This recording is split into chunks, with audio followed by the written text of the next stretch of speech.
నువ్వుల నూనె దీపం ఎందుకు పెడతారో తెలుసా అండి? నువ్వులు శనీశ్వర గ్రహానికి ప్రీతిపాత్రం.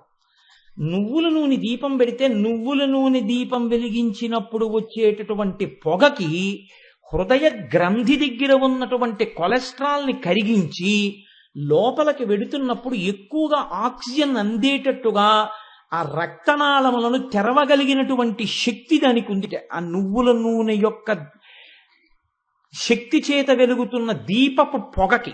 అందుకని నూనె దీపాలెట్టండి అని కార్తీక మాసంలో దీపాలెట్టిస్తారు వసిన్యాది దేవతలు. అందులో అంటారు తారాకాంతి తిరస్కారినాసాభరణ భాసురా అని పిలుస్తారు. ముక్కు వేరు, ముక్కుకి ఉండేటటువంటి ఆభరణము వేరు.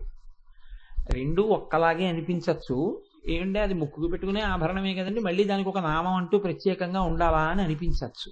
కానీ అలా ఏదో ఒక ఆభరణాన్ని వర్ణన చేస్తే బాగుంటుంది అని చెప్పి వర్ణన చేసినది కాదు. ఆ ఆభరణానికి ఒక ప్రత్యేకమైనటువంటి ప్రశస్తి ఉంది. దాన్ని అర్థం చేసుకుంటే దానివల్ల కలిగేటటువంటి ప్రయోజనం కూడా అనన్య సామాన్యమైనటువంటి ప్రయోజనం కలుగుతుంది. ఒక 50 సంవత్సరాల క్రితం వరకునేమో, బహుశా అంతకాలం కూడా లేదేమో, ఆడవారు తప్పకుండా ముక్కుకి ఆభరణాన్ని దాల్చి ఉండేవారు. ముక్కు కుట్టించుకోవడం అనేటటువంటిది, ముక్కుకి ఆభరణం పెట్టుకోవడం అనేటటువంటిది, అందులో సాధారణంగా ముత్యాన్ని ధరించడం అనేటటువంటిది ఉంది. ప్రత్యేకించి మనకి మధురైలో ఉన్నటువంటి మీనాక్షి అమ్మవారు, కన్యాకుమారి క్షేత్రంలో ఉన్నటువంటి కన్యాకుమారి అమ్మవారు, వీళ్ళిద్దరూ కూడా నాసాభరణముగా వజ్రమును మాత్రమే ధరిస్తారు. ప్రశస్తమైనటువంటి వజ్రమును నాసాభరణంగా ధరించి ఉంటారు. అమ్మవారు ధరించేటటువంటి నాసాభరణము అంటే ముక్కుకు పెట్టుకునేటటువంటి ఆభరణం గురించి వసిన్యాది దేవతలు మాట్లాడుతూ తారాకాంతి తిరస్కారినాసాభరణ భాసురా అన్నారు. భా అంటే కాంతి, ఎటువంటి కాంతి కలిగినటువంటి ఆ ఆభరణాన్ని తల్లి పెట్టుకుని ఉన్నది అంటే అది తారాకాంతి తిరస్కారి. తారాకాంతి అంటే తారల యొక్క కాంతిని తిరస్కరించగలిగినదై ఉన్నది. ఇప్పుడు ఎంత గొప్ప ముక్కు పుడకైనా ఓ రాత్రి వేళ మెరిసిందండి అంటే సహజంగా ఉంటుంది. ఒక దీపపు కాంతిలో మెరిసిందండి అంటే బాగుంటుంది. లేదా ప్రస్ఫుటంగా ఎంతమందిలో ఉన్నా ఆవిడ నాసాభరణము యొక్క ప్రకాశము తెలుస్తోంది అంటే అది కొంత సమంజసంగా ఉంటుంది. కానీ ఇక్కడ అంటున్నారు అమ్మవారు పెట్టుకున్నటువంటి నాసాభరణము యొక్క కాంతి తారాకాంతిని తిరస్కరించుచున్నది, అనగా తారాకాంతి ఈ కాంతి ముందు వెలవెలపోవుచున్నది అంటున్నారు. తారాకాంతి అన్నప్పుడు తారా అన్న శబ్దానికి సామాన్యంగా వెంటనే ఏం చెప్తామంటే నక్షత్రం అని అర్థం చెప్తాం. ఈ నక్షత్రం అన్న మాట ఎందుకు వచ్చింది? సంస్కృతంలో ఏదైనా ఒక మాట మాట్లాడితే ఆ మాటకి ఒక స్థిరమైనటువంటి అర్థం ఉంటుంది. ఆ అర్థం లేకుండా అలా ఉండదు. మీకు సంస్కృత భాషకి తెలుగు భాషకి వీటికి ఉన్నటువంటి గొప్పతనం ఏమిటంటే ఆ గుణింతాలను ఉంటాయి. మనం చిన్నప్పుడు నేర్చుకుంటాం కాకి దీర్ఘం ఇస్తే కా గుడిస్తే కి, గుళ్ళో దీర్ఘం ఇస్తే కి అని. ఇది ఎంత ప్రయోజనకరంగా ఉంటుంది అంటే మీరు ఒక శబ్దాన్ని పలకాలి అంటే ఆ శబ్దానికి అనుగుణంగా గుణింతములతో కూడినటువంటి అక్షరముల యొక్క పొందిక ఏర్పడుతుంది. ఇది మీకు ఇతర చోట్ల కనపడదు. B U S bus, B U S H bush.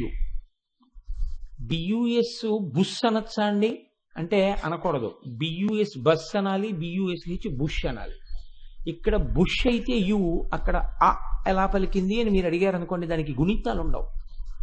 అందుకే అది ఆ భాషకి సమగ్రత ఉండదు. శబ్దమును ఉచ్చరించుట యందు సమగ్రతతో కూడినటువంటి స్థితిని పొంది ఉండదు.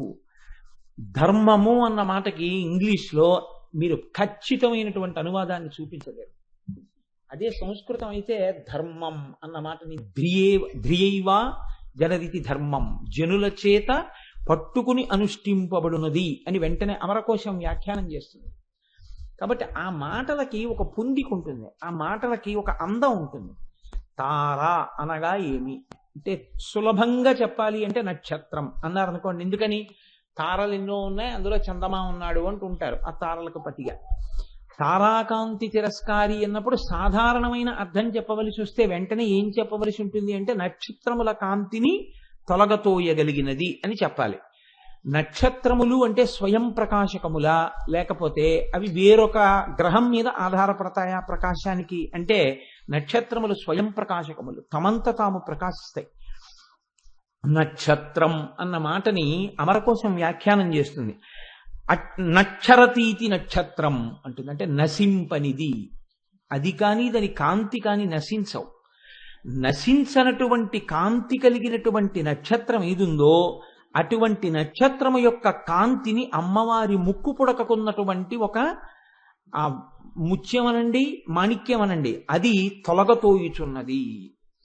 అంత కాంతి అమ్మవారి ముక్కు పుడకకుంది. అంటే ఇప్పుడు నక్షత్రముల యొక్క సహజమైన కాంతి కూడా అమ్మవారి యొక్క ముక్కు పుడక కాంతి ముందు సరిపోదు. కాదు, ఇంతవరకు బాగానే ఉందండి మీరు చెప్పింది, ఏమో కొంత అలా ఊహ చేయొచ్చేమో. ఇలా ఊహ చేయడంలో వెంటనే మీకు ఒక అనుమానం రావాలి.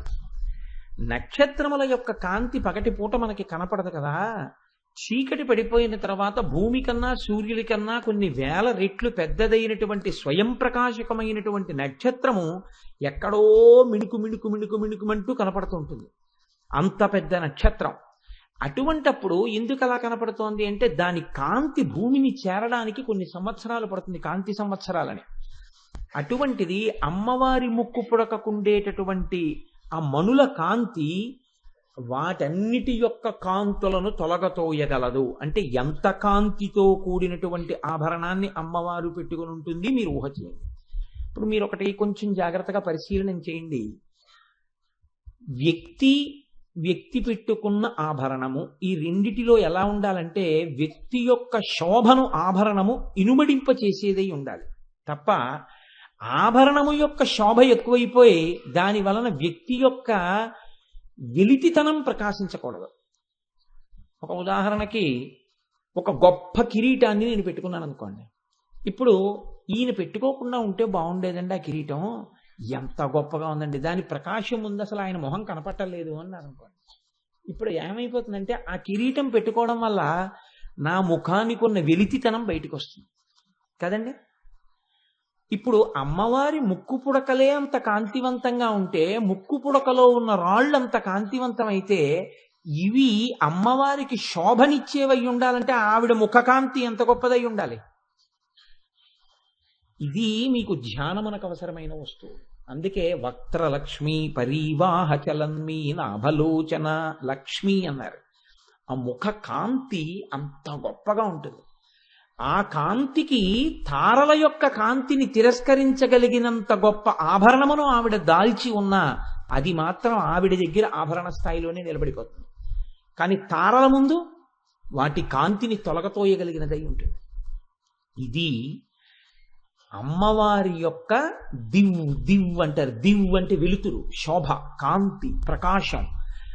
ఆవిడ యొక్క ముఖ దీప్తిని పట్టుకోవడానికి మీకు ఒక ఆధారమై ఉంటుంది ఈ ముక్కు యొక్క ఆభరణం. మీరు ఆ కోణంలో కొంచెం జాగ్రత్తగా ఆలోచించండి.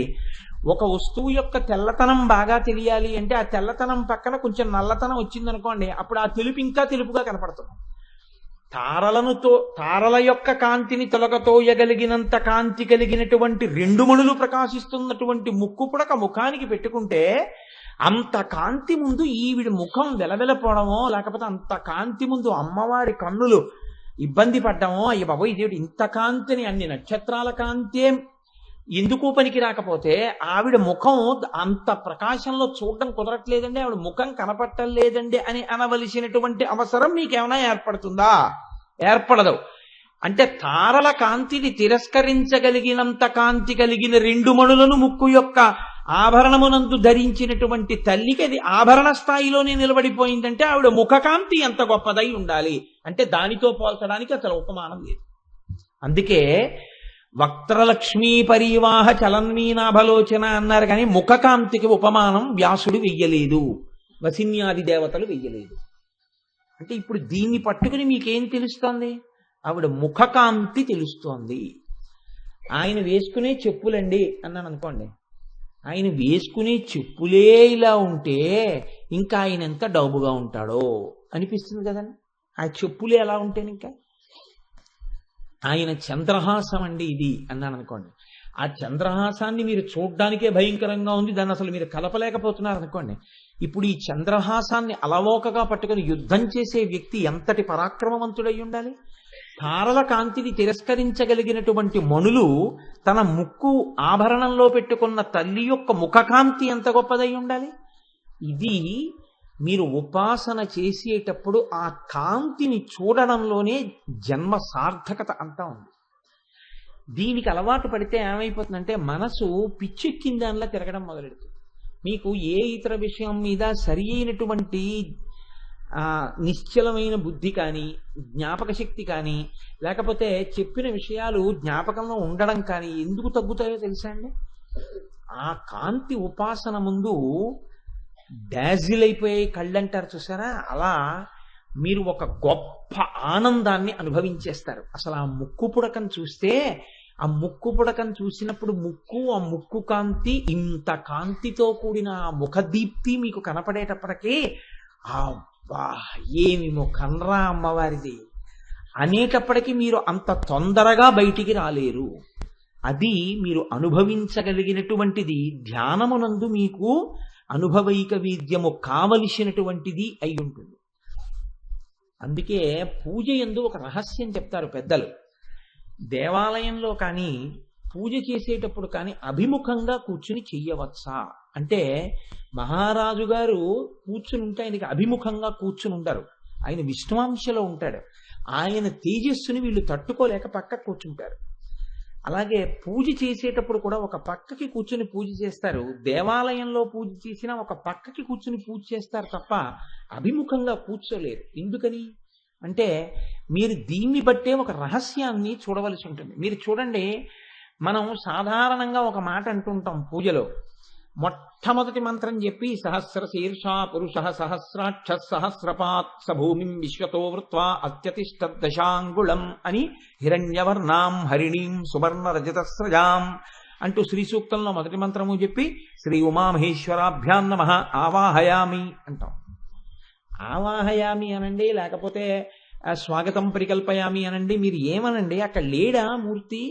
ఇప్పుడు ఏమైనా కొత్తగా జేబులోంచి తీసి మీరు పెడుతున్నారా పూజా మందిరంలో? కాదు. దాని అర్థం ఏమిటో తెలుసా అండి? ఇంతకుముందు పూజా మందిరంలో ఉన్నవాడు మీకు కనపడ్డం కాదు. ఇప్పుడు మీరు ఆవాహయామి అని మంత్రం చెప్పి కళ్ళు తెరిచేటప్పటికీ ఈశ్వరుడు వచ్చి సింహాసనంలో కూర్చుని కుడి చెయ్యి తీసి పక్కన ఉన్నటువంటి ఆ విశ్రాంతి స్థానం మీద వేసి అలవోకగా ఇలా కుడికాలు పైకెత్తి తన ఎడమ పాదాన్ని తీసుకెళ్లి కుడికాలు కింద పెట్టుకుని కుడి పాదాన్ని ఒక్కదాన్ని పాదపీఠం మీద పెట్టి కూర్చుని ఇలా కదిలితే ఆయన యొక్క కదలిక మీకు ఇక్కడ దర్శనం కావాలి. అది ఆవాహయామి. ఇప్పుడు మంత్రం చేత 3 ఏకీకృతం అవ్వాలి. మనసు, వాక్కు, దానితో పాటుగా కాయికమైనటువంటి కదలిక. అప్పుడు మీరు ఆవాహయామి అని అయ్యా కూర్చోండి సింహాసనంలో అనాలి. ఇది మీరు చూడడం ఎక్కడ వస్తుంది? ఇక్కడ వస్తుంది. ఇక్కడ చూడడం వస్తే ఆ దీప్తి ప్రకాశించింది అనుకోండి ఏదో ఒక రోజున, అంతే సమాధి యందు ప్రవేశిస్తారు. అది ఒక గొప్ప ఆనందానుభూతి అయి అక్కడతోనే పూజ పూర్తయిపోతుంది. అసలు నిజంగా అది అనుభవించిన వ్యక్తి పూజ గురించి గమ్మత్తుగా మాట్లాడతారు. అసలు పూజ ఎలా చేసేవాళ్ళు అడుగుతారు. అందుకే అన్నమాచార్యులు వారు చూడండి, షోడశ కళానిధికి షోడశోపచారములు జాడతోడ నిచ్చలును సమర్పయామి అన్నారు. ఏమిటా అంతటా నిండిపోయిన నీకు ఆవాహనం ఎలా చెప్తాను? సూర్యచంద్రుడు కన్నులుగా ఉన్నవాడికి దీపం ఏం పట్టుకొచ్చి పెట్టను? భూమిని పీఠంగా ఉన్నవాడికి తీసుకొచ్చి ఏ పీఠ వేయమంటావు, ఏ సింహాసనం వేయమంటావు? కాబట్టి నాకు ఎలా చెయ్యాలో అర్థం కావట్లేదు. పూజ అన్నవాడి పూజని ఈశ్వరుడు స్వీకరించాడు. వస్త్రోద్ధూత విధౌ సహస్రకరత పుష్పార్చని విష్ణుత గంధే గంధవహాత్మతాన్నపచని బర్హిర్ముఖాధ్యక్షత అన్నారు శంకరాచార్యులు వారు. అబ్బో తప్పకుండా నీకు గంధం అనులేపనం చేస్తాను కానీ నాకు వాయుతత్వం నేను వాయువు అయితే నీకు గంధం పోస్తానన్నారు. నువ్వు బ్రహ్మాండాలని నిండిపోయి ఉంటే నేను ఎక్కడ రాయి నీ చెయ్యెట్టుకుని గంధం? నన్ను వాయువుగా మార్చు, అంతటా నిండి నేను కూడా రాస్తాను గంధం అన్నారు. నీకు అన్నం పెట్టనా? నన్ను అగ్నిహోత్రుని నేను చెయ్యి, పాచకుండయి ఎక్కడో వంట చేసి నీకు పెడతాను. నేనేం వండను నీకు? అన్ని చోట్ల ఉండేది ఆయనే కాబట్టి నన్ను అగ్నిని చెయ్యి, నీకు ప్రసాదం తయారు చేస్తానన్నాడు. నన్ను సూర్యుణ్ణి చెయ్యి, నీకు బట్టని వేస్తానన్నారు. ఎందుకని? అంతటా నిండిపోయిన వాడికి పంచి ఎక్కడ తేనయా నీకు? నేను 6 గజాలు పంచి తీసుకొచ్చి పెడితే నీకు సరిపోతుందా? అంటే అసలు మీరు ఈశ్వర తత్వాన్ని అనుసంధానము చేయుట పూజ. అందుకే శృంగగిరి పీఠాధిపత్యం వహించినటువంటి చంద్రశేఖర భారతీ స్వామి గారు అంటారు, పూజ అంటే a perfect communication with God is called the puja అన్నారు ఆయన. A perfect communication. మీరు ఏదో ఒక్క స్థాయిలో ఒక్క ఉపచారమునందు మీ మనసు మగ్నమై మీరు అర్చించుట, ఇది చెయ్యగలిగితే అక్కడే మీరు ఈశ్వర కృపకు పాత్రులవుతారు. అంతేగాని తారాకాంతి తిరస్కారి నాశాభరణ భాసుర అంటే అమ్మవారి ముక్కు పుడకొక్కటి చూడమని కాదు దాని ఉద్దేశం. చెప్పకుండా చెప్పడం, అమ్మవారి ముక్కు పుడక యొక్క 2 రాళ్ల కాంతి అంత ఉంటే ఈ కాంతి ఆభరణముగా నిలుపుకోగలిగినంత కాంతి ముఖం ఎంత అయి ఉంటుంది? అంత కాంతి కలిగిన ముఖం ఉన్న తల్లిరా తల్లి, నీకు దర్శనీయం అవుతోందా అమ్మ? ఈ మాంసనేత్రమునకు కనపడుతుంది నువ్వు భక్తితో ఉండగలిగితే. ఇది పట్టుకోగలగడం. కాబట్టి చూడండి, తారా అన్న మాట ఇప్పుడు ఆ ఆభరణం మీకెలా పనికొస్తుంది?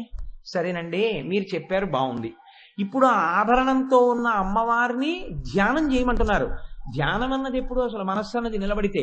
అసలు మేము ఎంత ఆలోచించినా ఇంత కాంతి, ఇంత కాంతి కన్నా గొప్ప కాంతి మాకు ద్యోతకము కావట్లేదు లోపల. ఎలా?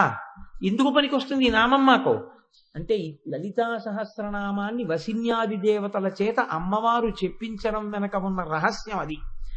తారా అన్న మాటకి తరంత్యనయా నావికా ఇది తారా అని అర్థం. అంటే దీనిచే నావికులు తరింతురు అని అర్థం. సముద్రంలో వెళ్ళిపోయేటప్పుడు నావికులు నక్షత్ర మండలం వంక చూస్తారు. మనకి నక్షత్రాలని ఎలా గుర్తుపట్టచ్చు అని వేరే శాస్త్రం ఉంది. ఇప్పుడు అది అంతా చెప్పడం నా ప్రయోజనం కాదు. మృగశిరా నక్షత్రం కనపడితే ఎన్ని నక్షత్రములతో కూడి ఉంటుంది? 3 నక్షత్రాలతో జంతువు యొక్క ముఖంలా కనపడుతుంటుంది మృగశిరా నక్షత్రం. అలా ఒక్కొక్క నక్షత్రం ఒక్కొక్కలా కనపడుతూ ఉంటుంది ఆకాశంలో. దానికి మళ్ళీ వేరే తారాశాస్త్రము అని మనకి కొన్ని చోట్ల వ్యాఖ్యానాల్లో కూడా కనపడుతుంది. ఏ నక్షత్రం ఎలా ఉంటుందో చెప్తారు. ఇది చూడడం వచ్చిందనుకోండి, ఆ నక్షత్రం ఎటు ప్రకాశిస్తోంది, అది ప్రకాశించినప్పుడు ఏ దిక్కులో ఉన్నది అన్నది చెప్తారంటే, నేను ఇప్పుడు దాని జోలికి ఎందుకు వెళ్ళలేదంటే 2 మండలాల కింద విడిపోతుంది భూగోళం. ఇలా ఒకటి ఉండి ఇలా ఒకటి ఏర్పడుతుంది. ఇక్కడికి కొన్ని నక్షత్రాలు వస్తాయి, ఇలా కొన్ని నక్షత్రాలు వస్తాయి. ఇందులో పూర్వాషాఢ ఉత్తరాషాఢ ఇటు ఇటు వచ్చి నాయకత్వం వహిస్తాయి. నక్షత్ర శాస్త్రం తెలుసున్న నావికుడు సముద్ర మధ్యంలో ఎక్కడున్నా చీకటి పడ్డాక ఆకాశం వంక చేసి ఏ దిక్కులో విడితే ఏ నక్షత్రం వైపుకి ఏ దిక్కులో ఏది ఉందో కనిపెడతాడు. కనిపెట్టి అవసరమైతే తన దగ్గర ఏదీ లేకపోయినా నక్షత్రాలని పట్టి పెడతాడు. అందుకే నావికుడికి ఎవ్వరూ లేనప్పుడు, తానొక్కడే మిగిలిపోయినప్పుడు సముద్రంలో ప్రయాణించడానికి ఆ తారకల మార్గం చెప్తాయి. అందుకని దీని చేత నావికులు తరిస్తారు. తరించుట అనగా సముద్ర తరణము చేయుట, సముద్రమును దాటుట. అది బాహ్యార్థం. అంతరార్థం ఏమిటో తెలుసా అండి? అంతరార్థంలో ఎవరో కాదు నావికులు, ఎక్కడో లేదు సముద్రం. సముద్రంలో ఉన్న నావికులం మనందరం. ఏమిటా సముద్రం? సంసారం అనేటటువంటి సముద్రం. ఈ సంసారం అనే సముద్రంలో మనందరం తుఫానులో చిక్కుకున్న నావికులం. ఎటు వెళ్ళాలో తెలియదు, ఎటు వెడితే మనం తరిస్తామో తెలియదు. మార్గం తెలియక, సంసారమును ఎలా తరించాలో తెలియక, ఇక్కడ కష్టాల నుంచి గట్టు ఎలా ఎక్కాలో తెలియక, మీరెవరిని పలకరించండి, శంకరాచార్యుల వారికి ఒకానొక సమయంలో అసహ్యం పుట్టన్నారు. నలినీజలగత జలమతి తరళం తత్వజీవితమతిశయ చపలం విద్యుద్వ్యాధ్యభిమానగ్రస్తం లోకం శోకచ హంత సమస్తం అన్నారు. వీళ్ళ అసాధ్యం కూడా. ఎప్పుడూ కోరికలే, ఇంత చిన్న జీవితం రా, ఇందులో ఎప్పుడు అభిమానాలు, రోగాలు, రొచ్చులు, కోరికలు, కష్టాలు, సుఖాలు. ఈశ్వర అన్నవాడు కనపట్టలేదు కదరా. లోకం శోకచ హంత సమస్తం, శోకంతో చచ్చిపోయింది లోకం అన్నారు శంకరాచార్యులు గారు. ఇటువంటి స్థితిలో మనందరం నావికులమై దిక్కు తెలియక పడున్నాం. ఇటువంటప్పుడు దిక్కు చెప్పే తార అమ్మవారి యొక్క ముక్కుకున్నటువంటి ఆభరణము. అమ్మవారి నాసాభరణం వంక చూసి నమస్కారం చేస్తే, అందుకే అమ్మవారి దర్శనమే వేరు, మిగిలినవి వేరు, అమ్మవారి దర్శనం వేరు. ఒక్కొక్క క్షేత్రానికి వెళ్ళినప్పుడు అమ్మవారు ఎన్ని చేతులతో ఎలా ఉంటుందో కూడా మీరు నిశితంగా పరిశీలనం చేయవలసి ఉంటుంది. ఒక తల్లికి తాటంకముల చేత ప్రశస్తి, ఒక తల్లికి మంగళసూత్రం చేత ప్రశస్తి, ఒక తల్లి మంగళసూత్రం పైకి వేసుకుని ప్రశస్తి. మీకు వెంకటాచలం వెడితే, వెంకటాచలం అంటే తిరుపతి, తిరుపతి వెడితే గోవిందరాజస్వామి వారి దేవాలయం ఉంది. గోవిందరాజస్వామి వారి దేవాలయం లోపలికి వెడుతుంటే మొట్టమొదట ఎడం చేతి పక్కన పుండరీకవళ్ళి అని ఉంటుంది. పుండరీకవళ్ళి అంటే పద్మనయన అని దాని అర్థం. లక్ష్మీదేవి యొక్క దేవాలయం. అక్కడ ఉన్నటువంటి అమ్మవారి యొక్క ధ్రువమూర్తి, ఉత్సవమూర్తి కూడా మంగళసూత్రాలు పైకి వేస్తారు. ఒకవేళ మీరు ఏ కారణం చేతనైనా అడిగారనుకోండి, అయ్యా ఒక్కసారి మాంగళ్యం చూపించండి అని అడిగారనుకోండి, అక్కడ ప్రత్యేక అర్చకులు ఏం చేస్తారంటే వెంటనే అమ్మవారి మంగళసూత్రాన్ని చీరలోంచి పైకి తీసి పవిట కొంగులోంచి తమ ఎడం చేతి మీద పెట్టుకుని ఇలా చూపిస్తారు. ఎందుకు చూపిస్తారో తెలుసా అండి? తిరుపతిలో పుండరీకవల్లి మాంగళ్యాన్ని దర్శనం చేస్తే 5వ తనానికి వచ్చే ప్రమాదాలు పోతాయి. ఒక్కొక్క దేవత ఒక్కొక్క ఆభరణమును ధరించుట యందు ఒక్కొక్క ప్రశస్తిని పొంది ఉంటుంది అమ్మవారు. అమ్మవారి ఆభరణాలంటే అంత తేలిగ్గా ఉన్నవేం కావు, పెద్దలు అంత స్థాయిలో మాట్లాడారు అందుకే వాటి గురించి. కాబట్టి ఇప్పుడు ఎవరిని తరింపచేస్తోంది అంటే, సుఖాని లేక, దారి తెలియక, మార్గం తెలియక, ఇక్కడ సుఖదుఖాలతో, కోరికలతో తీరక, వెంపర్లాడుతూ అసలు మోక్షం అనే మార్గం లేక, జ్ఞానం మాట అలా ఉంచండి, వైరాగ్యం అనేటటువంటి ధోరణే రాక సతమతమవుతున్నటువంటి జీవకోటి అంతటికి సముద్రంలో తుఫాను వచ్చినప్పుడు ఎన్ని నావలున్నా దాని చేత బాధపడవలసింది. అన్ని నావలు గిరగిర గిరగిర గిరగిర తిరుగుతుంటాయి. ఒక నావ సముద్రంలో తుఫాన్లో చిక్కుకుపోయి అది ఏదో అలా ఇలా అయిపోయి ఇంకా నీటిలోకి ఒరిగిపోతూ ఉండగా తుఫాను తగ్గిపోయిన తరువాత అలా వెళ్ళిపోతున్నటువంటి ప్రమాదరహితమైన స్థితిలో ఉన్నటువంటి వేరొక నావలో ఉన్న నావికుడు దీన్ని గమనిస్తే అక్కడి నుంచి వచ్చి దీన్ని రక్షించవచ్చు. ఒక తుఫాన్లో అన్ని నావలు మునిగిపోతుంటే ఎవరిని రక్షిస్తారు? ఒకరికొకరు రక్షకులు లేరు. ఎవరు రక్షకులు? ఆవిడ ముక్కు ఆభరణం ఒక్కటే రక్షకత్వం వహిస్తుంది. అది నిన్ను కాపాడేయగలదు. ఎలా కాపాడేయగలదు? ఇక్కడ రహస్యాన్నంతటినీ దాచారు మన వాళ్ళు. అమ్మవారి యొక్క నాసాభరణంలో 2 రాళ్ళు ఉంటాయి. ఈ 2 రాళ్ళు అంటే కాళికా పురాణము అని మనకు ఒక పురాణం ఉంది. ఆభరణం అనేటటువంటిది ఎలా చేయించుకోవాలి, దానికి ఎటువంటి రాళ్ళు ఉంటాయి అన్న మాటల గురించి చెప్తుంది మనకి. తెల్లటి రాయి, అది వజ్రము కానివ్వండి లేదా ముత్యము కానివ్వండి, సాధారణంగా ముక్కుకి ముత్యమే పెట్టుకుంటారు. కాబట్టి ముత్యం ఒకవైపు, మాణిక్యం ఒకవైపు, 2 వైపులా ఉన్నటువంటి ముక్కు ఆభరణాన్ని అమ్మవారు ముక్కుకి ధరిస్తుంది. ఒకవైపు ముత్యం ఉంది, ఒకవైపు మాణిక్యం ఉంది. ఇప్పుడు ఒకవైపు తెల్లటి కాంతి, ఒకవైపు ఎర్రటి కాంతి. తన చెక్కుల కుంకుమ పత్రభంగ సంజనిత నవీన కాంతి వెదజల్లగ గద్గద కిన్న కంఠి అయ్యి అంటారు నంది తిమ్మనగారు పారిజాతాపహరణంలో. అలా ఇప్పుడు అమ్మవారు ఎరుపు, ఇటువైపు తెలుపు, ఇటువైపు ఎరుపు, ఈ రెండిటి కాంతి కొడుతుంటుంది. ఇది పైనున్న తారకల కాంతితో పోటీ పడి కొడుతుంటుంది. ఇప్పుడు దీని మీద అమ్మవారి కిరీటంలో వచ్చిన ఇంద్రధనస్సు. అసలు అమ్మవారే కాంతుల సమాహారం. ఇన్ని కాంతులో ఆవిడిగా ఉంటుంది. అందుకే ఆవిడెవరు అంటే కాంతి అంతే. ఇన్ని కాంతులో ఆవిడ ఎందే కనపడుతుంది. కాంతులీనిన తల్లి ఆ తల్లి. ఇప్పుడు మీరు ఒక్కసారి ధ్యానంలో ఆవిడ కాంతులు దర్శనం చేయండి. చెవులకు పెట్టుకున్న ఆభరణముల కాంతులు, పుష్యరాగములు పెట్టుకుంటారు చెవులకి, వాటి కాంతులు, ఎర్రటి పగడంలా ఉన్నటువంటి పెదవి కాంతి, చిన్న నవ్వులో దంతముల కాంతి, ముఖ కాంతి, కేశముల కాంతి, కనుబొమల కాంతి, కన్నుల కాంతి, అమ్మవారి యొక్క కిరీటపు మణుల కాంతి, దాని మీద ఉన్న చంద్రరేఖ కాంతి, ద్వాదశాదిత్యులు చంద్రరేఖ కలిసినప్పుడు వచ్చినటువంటి ఇంద్రధనస్సుల కాంతి, ముఖ కాంతి, నాసాభరణపు కాంతి, ముక్కు కాంతి, ఇన్ని కాంతులు, అన్ని కాంతులే ఆవిడ శరీరం. ఇన్ని కాంతుల సమాహారం అయి ఉంటుంది ఆవిడ యొక్క ముఖం. అందులో ఇప్పుడు తెల్లటి ముత్యం ఉంది, ఎర్రటి మాణిక్యం ఉంది. ఇవి రెండు ప్రధానంగా ఏం చేస్తాయి అంటే, మనకి 9 గ్రహాలు ఉంటాయి. వీటిని కూడా తారాశబ్దం చేతనే సంకీర్తిస్తారు. 9 గ్రహాలు ఉన్నప్పటికీ ఈ 9 గ్రహాల యొక్క గొప్పతనం ఏమిటి అంటే, మన జీవితంలో సుఖదుఖములనన్నింటినీ ఇవే నిర్ణయం చేస్తాయి. పుట్టినప్పుడు వాడు ఏ నక్షత్రంలో పుట్టాడో, ఎన్ని ఘడియల విఘడియలకి పుట్టాడో చూస్తారు. దాన్ని బట్టి జాతక చక్రం వేస్తారు. జాతక చక్రం వేసినప్పుడు ఏ ఏ స్థానముల యందు ఏ ఏ గ్రహాలు ఉన్నాయి చూస్తారు. వీటికి అక్కడతో పోదు, వీటికి గోచారం అని ఉంటుంది. గోచారం అంటే వాటి కదలిక. అవి గ్రహాలు కదులుతాయి. కదిలేటప్పుడు అన్నీ ఒకలా కదలం, ఒక్కొక్కటి మందగతిలో కదులుతాయి. ఒక్కొక్క దాని వేగం ఒక్కొక్కలా ఉంటుంది. ఇవి స్థానాన్ని బట్టి మిత్రత్వాన్ని శత్రుత్వాన్ని పోషిస్తాయి. ఒక స్థానంలో ఒక గ్రహం ఉంటే దానికి ఉచ్చ, ఒక స్థానంలోకి వెడితే నీచ. ఒకటి స్వక్షేత్రం అవుతుంది, ఒకదానికి మిత్రస్థానం ఉంటుంది, ఒకదానికి శత్రుస్థానం ఉంటుంది. ఒక్కొక్కటి వక్రదృష్టితో చూస్తూ ఉంటుంది. ఇలా చూడడంలో ఏమవుతుందంటే, మీకు ఫలితాలను ఎలా ఇస్తాయి ఈ తారకలు అంటే, స్వక్షేత్ర, ఉచ్చ, నీచ, మిత్ర, శత్రు, సమగ్రహ, నవగ్రహ, 12 రాసులతో కలిసి కదులుతూ గోచార రీత్యా మీకు ఫలితాలను అందజేస్తుంటాయి. ఇప్పుడు ఈ గ్రహాలన్నీ కదులుతున్నా ప్రధానమైనటువంటివి మనుష్య జీవితానికి సంబంధించినటువంటి సుఖమన్న మాటని, దుఃఖమన్న మాటని, జ్ఞానమన్న మాటని, అజ్ఞానమన్న మాటని 2 గ్రహాలు నిర్ణయం చేస్తుంటాయి ప్రధానంగా. ఒకటి శుక్రగ్రహం, ఒకటి కుజగ్రహం.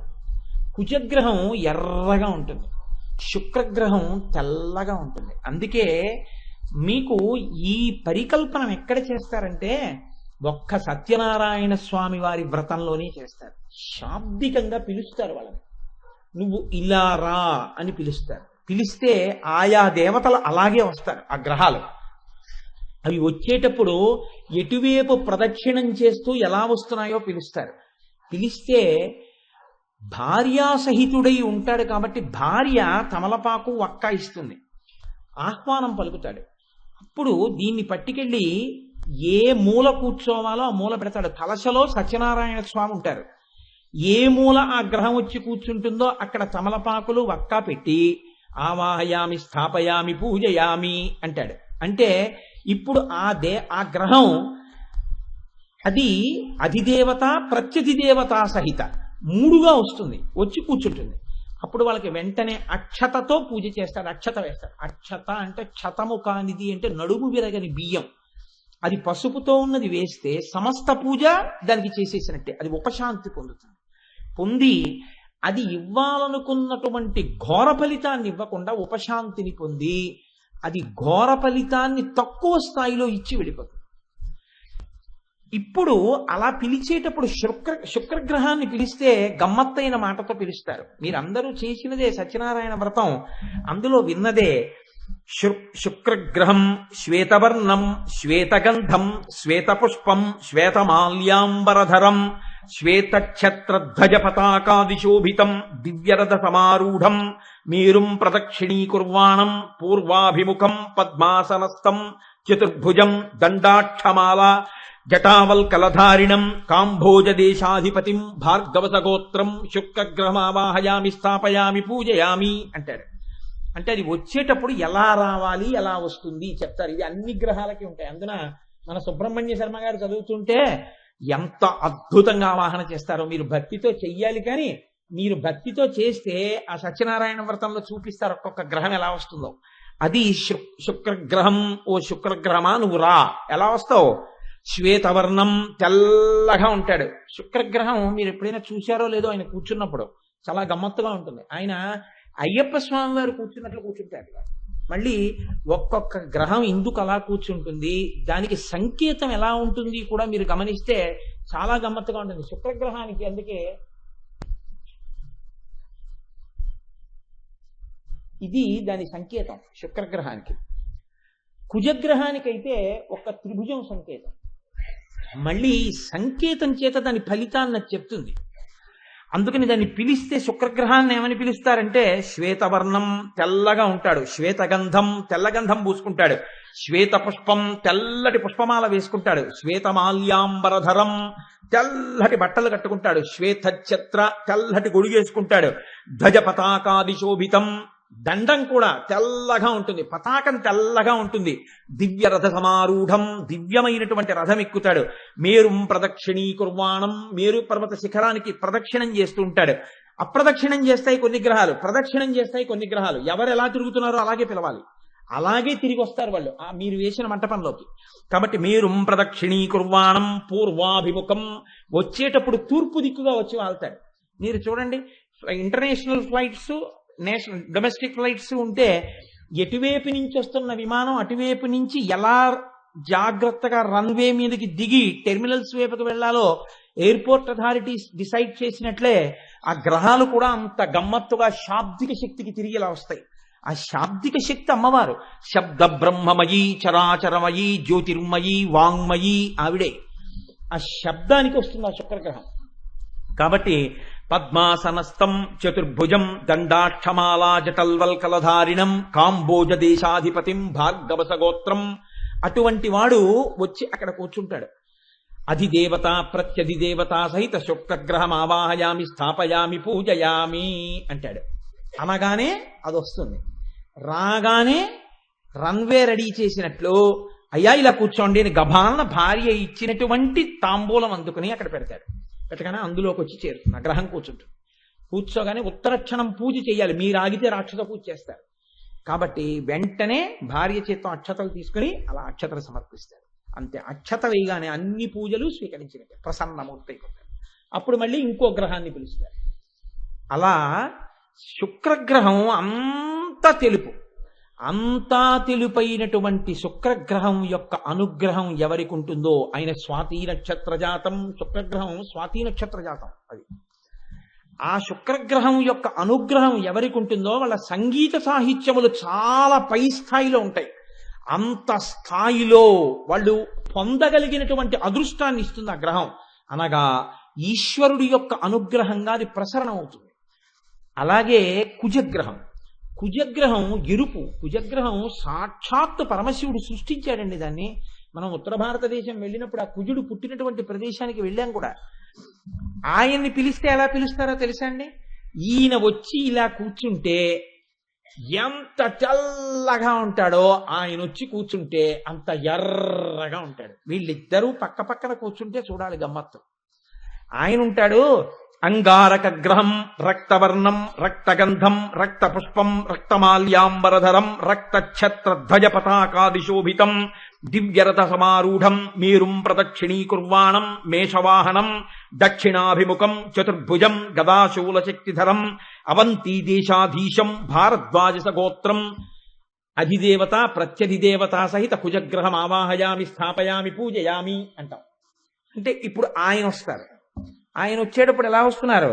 రక్తవర్ణం ఎర్రగా ఉంటాడు, రక్తగంధం ఎర్రటి గంధం రాసుకుంటాడు, రక్త పుష్పం ఎర్రటి పుష్పముల మాల వేసుకుంటాడు, రక్తమాల్యాంబరధరం బట్టలు కూడా ఎర్రటివి కట్టుకుంటాడు, రక్తఛత్ర ధ్వజ పతాకాది శోభితం ఎర్రటి రంగులో ఉన్నటువంటి కర్ర దానికి ఎర్రటి పతాకం పెట్టుకుంటాడు, దివ్యరథ సమారూఢం దివ్యమైనటువంటి రథం ఎక్కి మేరుం ప్రదక్షిణీకుర్వాణం మేరు పర్వత శిఖరానికి ప్రదక్షిణం చేస్తూ వస్తాడు.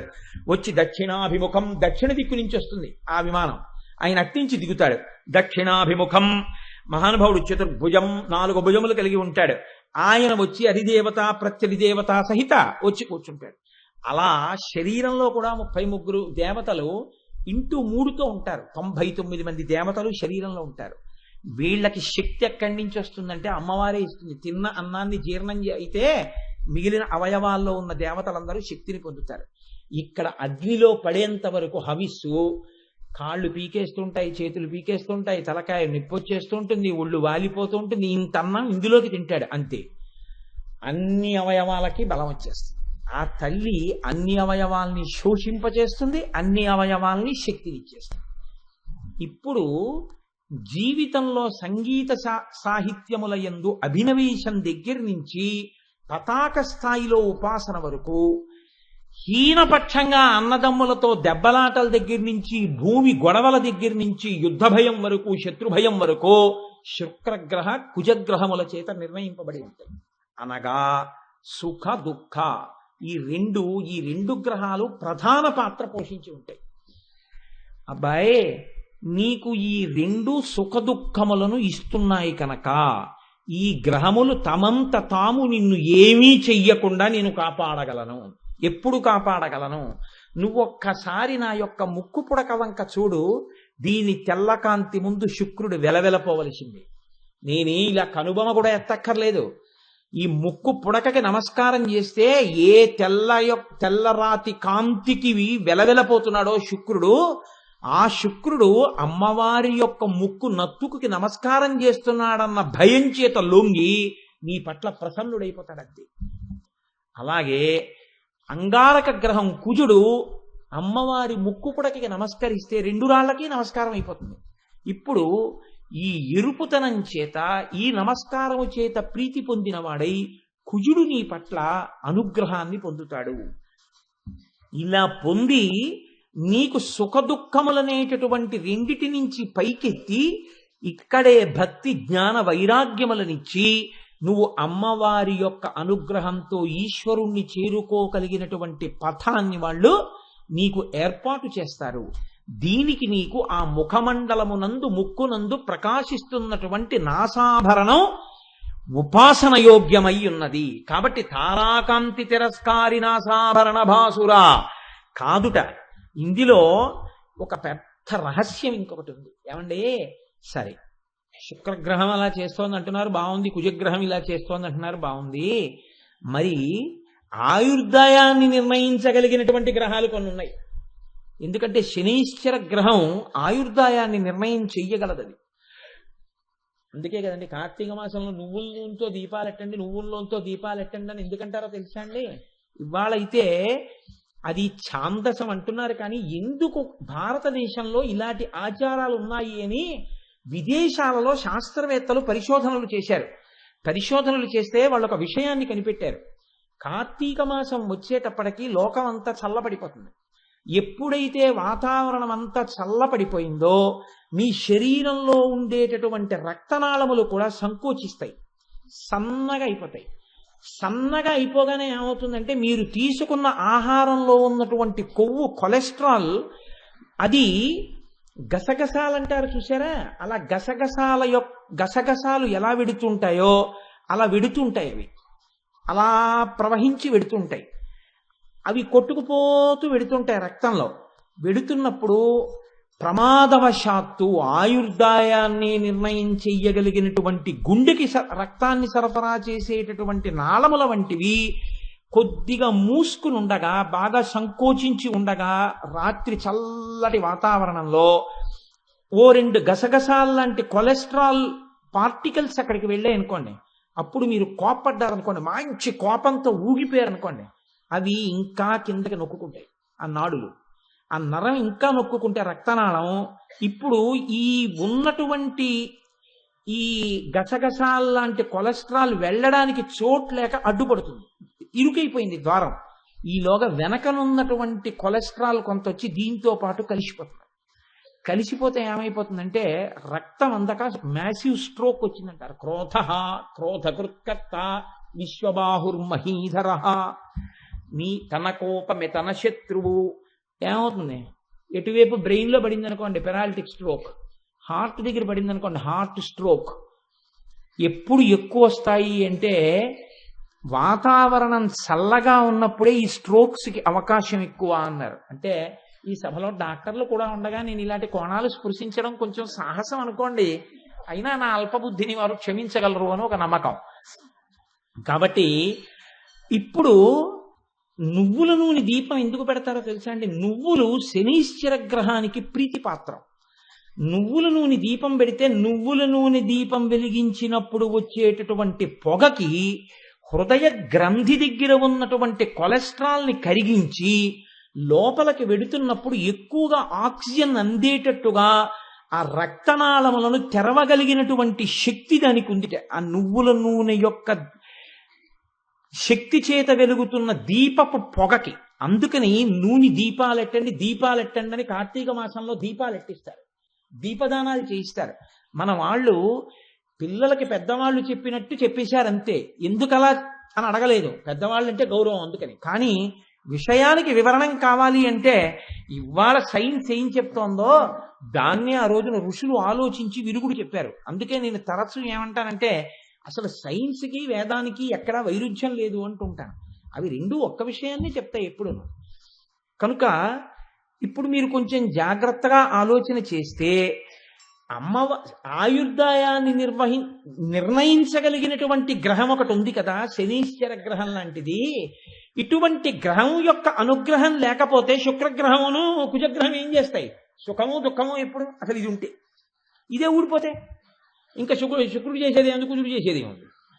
అందుకని మరి వాటి విషయంలో అమ్మవారి అనుగ్రహం ఏమి అని అడిగారు. అడిగితే దీన్ని ఎక్కడ విప్పారో తెలుసా అండి?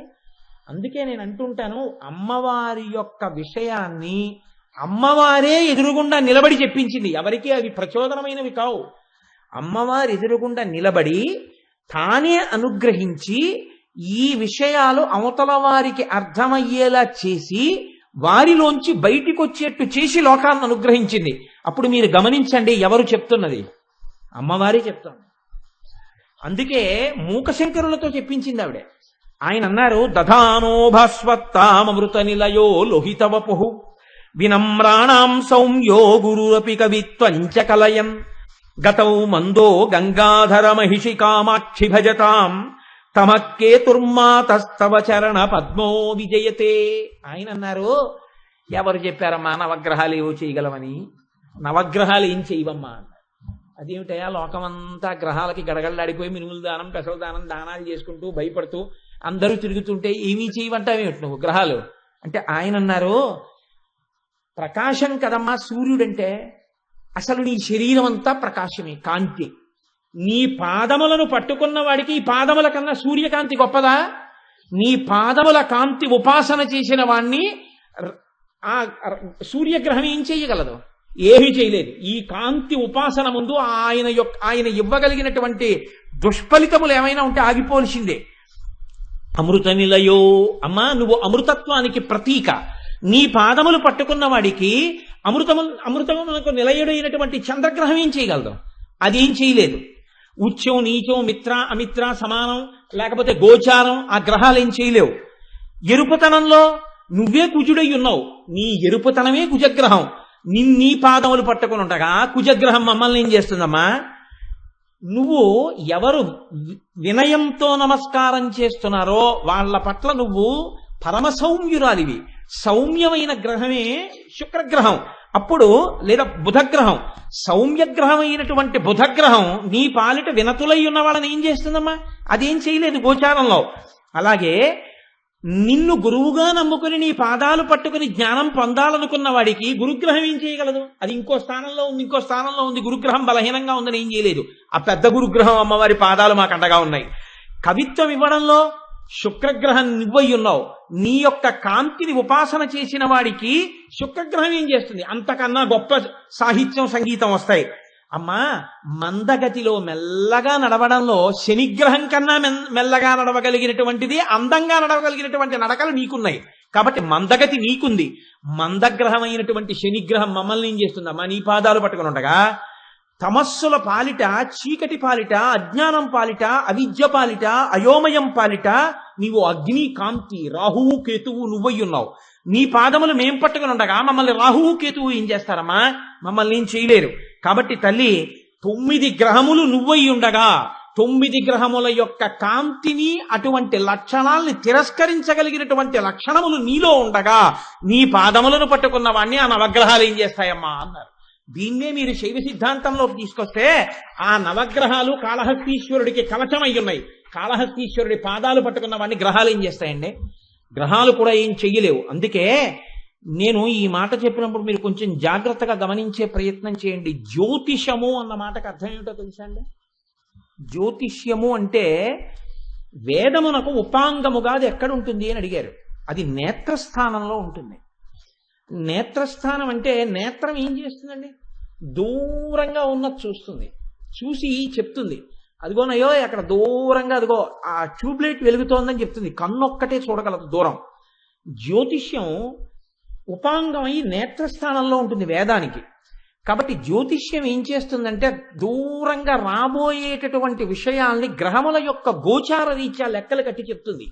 ఇలా జరగబోతోంది, ఇలా జరగబోతోంది అని చెప్తుంది. ఇలా జరగబోతోంది అని చెప్పగలిగినటువంటి ప్రజ్ఞ దేన్ని ఆధారం చేసుకుని నువ్వు చెప్తున్నావు? గోచారాన్ని బట్టి చెప్తావు.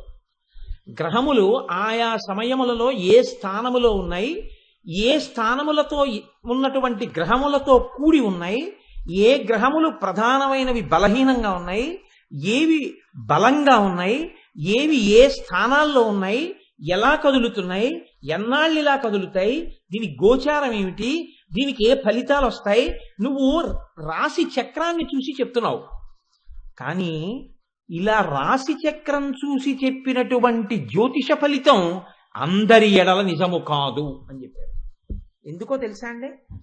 విశేషమైనటువంటి భగవదుపాసన ఉన్నవాడి ముందు జ్యోతిషమేమీ చెయ్యలేదు. నేను మీకు పరమ యథార్థం మనవి చేస్తున్నాను. నేను ఇంత మాత్రం చేత జ్యోతిషాన్ని చిన్నతనం చేశానని మీరు అనుకోకండి. 10 కోట్ల మందిలో ఒక్కడుంటాడు ఆ స్థాయి ఉపాసకుడు, అతనికి మాత్రమే ఈ మినహాయింపు, అందరికీ ఉంటుందని మీరు అనుకోకండి. నేను ఈ మాట అన్నాను కాబట్టి మీకు నేను ఒక ప్రయత్నం చేస్తాను దీన్ని మీకు చూపించడానికి. శ్రీకృష్ణదేవరాయల వారు దక్షిణ భారతదేశంలో విజయనగర సామ్రాజ్యాన్ని పరిపాలించారు. ఆయన తిమ్మరుసు ఇద్దరూ ఉన్నారు కాబట్టి రాజుగా మంత్రిగా ఎంతమంది శత్రువులు, ఎంతటి వ్యూహాలు వాళ్ళ ముందు పటాపంచలైపోయాయి. ఇటువంటి స్థితిలో కృష్ణదేవరాయల వారికి జాతకంలో కుహు యోగం వచ్చింది. ఆ కుహు యోగం వచ్చినప్పుడు చాలా ప్రమాదకరమైనటువంటి స్థితి ఏర్పడుతుంది. ఇప్పుడు రాయల వారికి ప్రమాదం వస్తే రాజ్యం కబళింపబడుతుంది. అది పరమ శక్తివంతమైన హైందవ సామ్రాజ్యం. ఆ హైందవ సామ్రాజ్యం కబళింపబడిందా, శత్రువులు బహమనీ సుల్తాన్లు, హైందవ సంస్కృతి నశించిపోతుంది. దక్షిణ భారతదేశంలో ఈ రాజ్యాన్ని బలవత్తరంగా ఉంచాలి. ఎలా ఉంచాలి? ఒక ఆయన ఆలోచించాడు, లెక్కలు కట్టాడు జ్యోతిషాన్ని. రాయల వారు వెళ్ళిపోయే సమయం వచ్చేస్తోంది గ్రహాల రీత్యా. ఇప్పుడు రాయల వారిని కాపాడాలి. ఎలా కాపాడతానన్నాడు. ఆయనే వ్యాసతీర్థులు, ద్వైతమత ప్రవర్తకాచార్యుల వారు. ఆయన విజయనగరం వెళ్ళి రాయల వారిని పిలిచారు. ప్రమాదకరమైనటువంటి అత్యంత కీడుతో కూడినటువంటి యోగం వస్తోంది. ఆ సమయంలో నువ్వు సింహాసనం మీద ఉండవద్దు. ఎవరు సింహాసనం మీద ఉంటే వాళ్ళకి ప్రమాదం. కాబట్టి నువ్వేం చేస్తావో తెలుసా? ఎవ్వరికీ తెలియకుండా, బయటికి వెళ్లకుండా నాకు పట్టాభిషేకం చేసేయన్నాడు. కృష్ణదేవరాయల వారు ఆయన్ని నమ్మి తను సింహాసనం దిగిపోయి తన కిరీటం వ్యాసతీర్థుల వారికి పెట్టేసి ఆయన్ని సింహాసనం మీద కూర్చోబెట్టి విజయనగర సామ్రాజ్యానికి పట్టాభిషిక్తుడిని చేశారు. వేదమంత్రాలతో చేసేస్తారంటే పట్టాభిషేకం నేను చేయలేదండి అంటే కుదరదిహ. కాబట్టి పట్టాభిషేకం చేసేశారు. కూహు యోగం వస్తుండగా ఆ సింహాసనం మీద ఉన్నవాడి మించి పెడుతోంది. ఆ చక్రవర్తికి, ఆ మహారాజుకు వచ్చింది. ఇప్పుడు ఎవరున్నారు ఆ సింహాసనం మీద? వ్యాసతీర్థులున్నారు. ఆ పేరులో ఉన్న రాయలు తనకి కలుపుకున్నారు, వ్యాసరాయల వారు అయ్యారు. అప్పటి వరకు ఆయన పేరు వ్యాసతీర్థులే. ఆయన సింహాసనం మీద ఉండగా కూహు యోగం ఏమీ చేయలేకపోయింది. విజయనగరాన్ని కానీ వ్యాసతీర్థుల్ని కానీ ఏమీ చెయ్యలేక చేతులు కట్టుకుని వెళ్ళిపోయింది. వెళ్ళిపోయిన తర్వాత ఆ దుష్టమైన కాలం జారిపోయింది. కృష్ణదేవరాయ మళ్ళీ తీసేసుకో సింహాసనం అని కూర్చోపెట్టి మళ్ళీ కృష్ణదేవరాయల వారికి పట్టాభిషేకం చేశాడు వ్యాసరాయల వారు. ఆయనే మనకి వెంకటాచల క్షేత్రంలో స్వామి పుష్కరిణికి వెళ్ళేటప్పుడు, ఇవాల్టి రోజున మీరు ఇలా పుష్కరిణికి వరాహస్వామి గుడికి వెళ్ళేటప్పుడు ఆ మలుపులో ఉన్నటువంటి ఎడంచేతి వైపు ఉన్న ఆంజనేయ స్వామి గుడిని ప్రతిష్ఠ చేసిన వారు వ్యాసరాయల వారే. ఆయనే ప్రతిష్ఠ చేశారు. అంత గొప్ప శక్తిని నిరూపించి చూపించారు లోకంలో. అమ్మవారి అనుగ్రహం అంటే మాటల కింద ఉండదండి. దాని ముందు ఇక మిగిలినవి లెక్క కట్టి ఫలితాలు ఇస్తాయని మీరు చెప్పడం కుదరదు. ఉపాసన శక్తి అలా ఉండగా, అమ్మవారి పాదములు అలా పట్టుకుని ఉండగా వాడికి రమ్మంటే రావడానికి కుదరదు. చంద్రశేఖరమాశ్రయే మమ కింకరిష్యతి వయ్యమహ అని అడిగాడు. ఏం చేయగలిగాడు యమధర్మరాజు గారు? అందుకే వక్షస్థానమంతకస్య కఠినాపస్మార సంవర్ధనం భూభృత్పర్యటనం నమశ్చురచిర కోటీర సంఘర్షణం కర్మేదం మృదులస్య తావక పదద్వందస్య గౌరీపతే మచ్చేతోమణి పాదుకా విహరణం శంభో సదాంగీకురు అని ప్రణిపాతం చేసేశారు శంకరాచార్యులు వారు ఆ ఘట్టానికి. అంత భక్తి, అంత పూనిక నీకుంటే నీ గ్రహములు కూడా ఏం చెయ్యలేక అలా చేతులు కట్టుకుని వెనక్కి వెళ్ళిపోతాయి, ఫలితాలు ఇవ్వకుండా. అలా వెళ్ళిపోగలిగినంతటి శక్తి నీ యందు ఎక్కడి నుంచి వస్తోంది? ఆ శక్తి అమ్మవారు ఇస్తుంది. ఆ వాడి జోలికి వెళ్ళకంటుందంతే, పక్క నుంచి వెళ్ళిపోవలసిందే.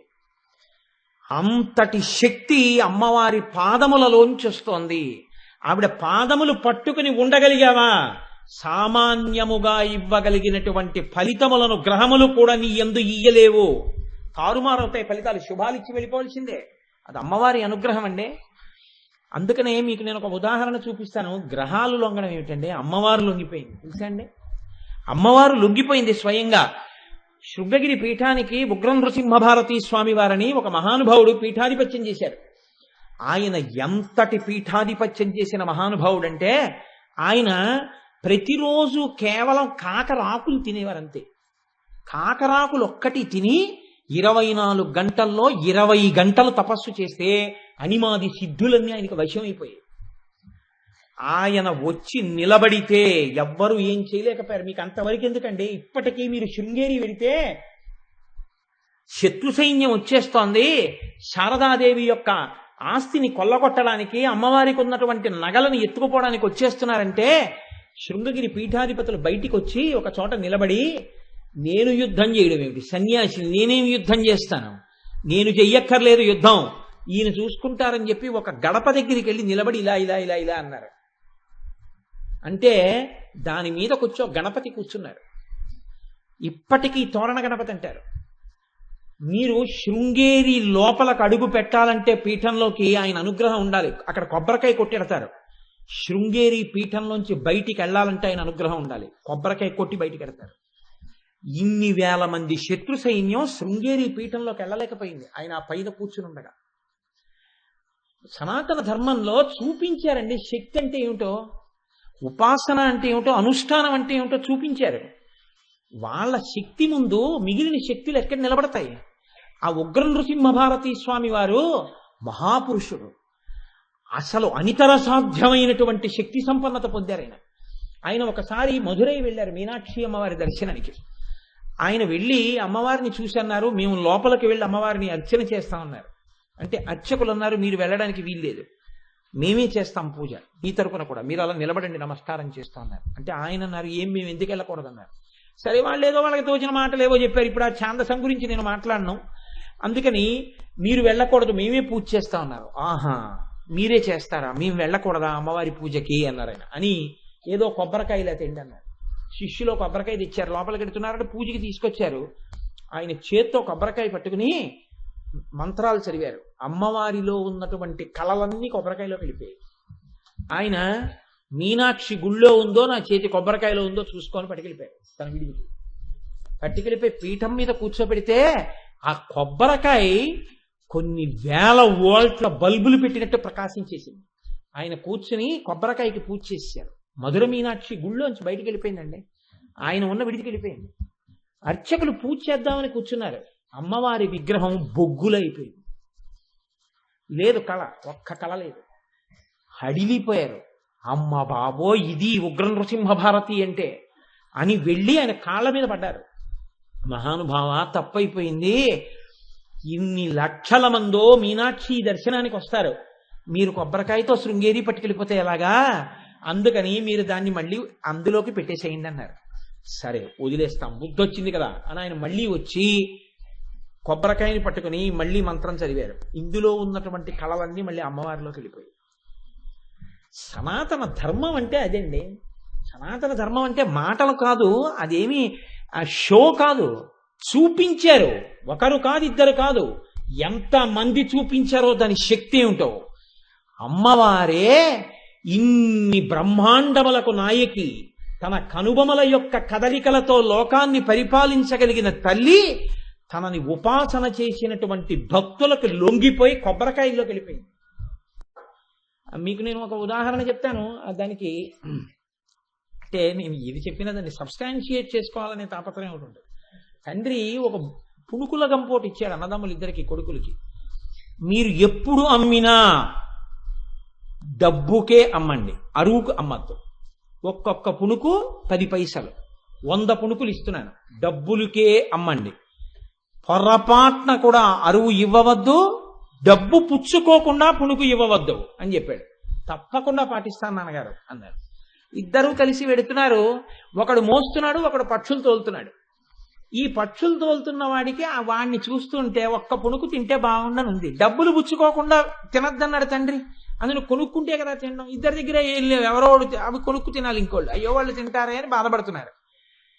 ఇక చూడలేక వాడు అన్నాడు, అన్నయ్య గంప నాకు ఇచ్చి నేను పెట్టుకుంటాను, నువ్వు తోలు పక్షులు అన్నాడు. వాడికి అదే పరిస్థితి. అబ్బబ్బా ఎంత బాగున్నాయిరా పుణుకులు, ఎంత మంచి వాసన వస్తున్నాయిరా, తిందామంటే 10 పైసలు లేవు. ఆఖరికి ఎవడో ఒక వ్యక్తి వచ్చాడు, 10 పైసలు ఇచ్చి పుణుకు కొనుక్కున్నాడు. ఇప్పుడు అన్నయ్య దగ్గర గంప ఉంది, పుణుకుచ్చుకున్నాడు. తమ్ముడు అన్నాడు, అన్నయ్య గంపిలాగి నేను తల మీద పెట్టుకుంటాను, ఇప్పుడు నువ్వు ఆ 10 పైసలు నాకు ఇచ్చి పుణుకు కొనుక్కుని తినన్నాడు. అన్నయ్య 10 పైసలు తమ్ముడికి ఇచ్చి పుణుకు కొనుక్కున్నాడు. వీడు 2 అడుగులు వేసి అన్నాడు, అన్నయ్య ఇప్పుడు గంప నీ తల మీద పెట్టుకోవాలి, అన్నయ్య ఈ 10 పైసలు ఇచ్చి నాకు పుణుకి ఇయ్యాలి. మళ్ళీ వీడు తిన్నాడు. మళ్ళీ తమ్ముడు, అన్నయ్య తమ్ముడా ఇదిగో 10 పైసలు ఇచ్చి నువ్వు పుణికి ఇయ్యన్నాడు. ఆఖరికి డబ్బులు ఇచ్చి పుచ్చుకుని తినేశారు ఇద్దరు. 10 పైసలు పట్టుకుని ఇంటికి వచ్చారు. అదేనా 100 పుణుకులు ఇచ్చాను 10 పైసలు తెచ్చారన్నాడు తండ్రి. మీరు చెప్పినట్టే డబ్బుకే ప్రతి పుణుకు అన్నాను నాన్నగారు. మరి అయితే 10 పైసలు ఎందుకున్నాయి?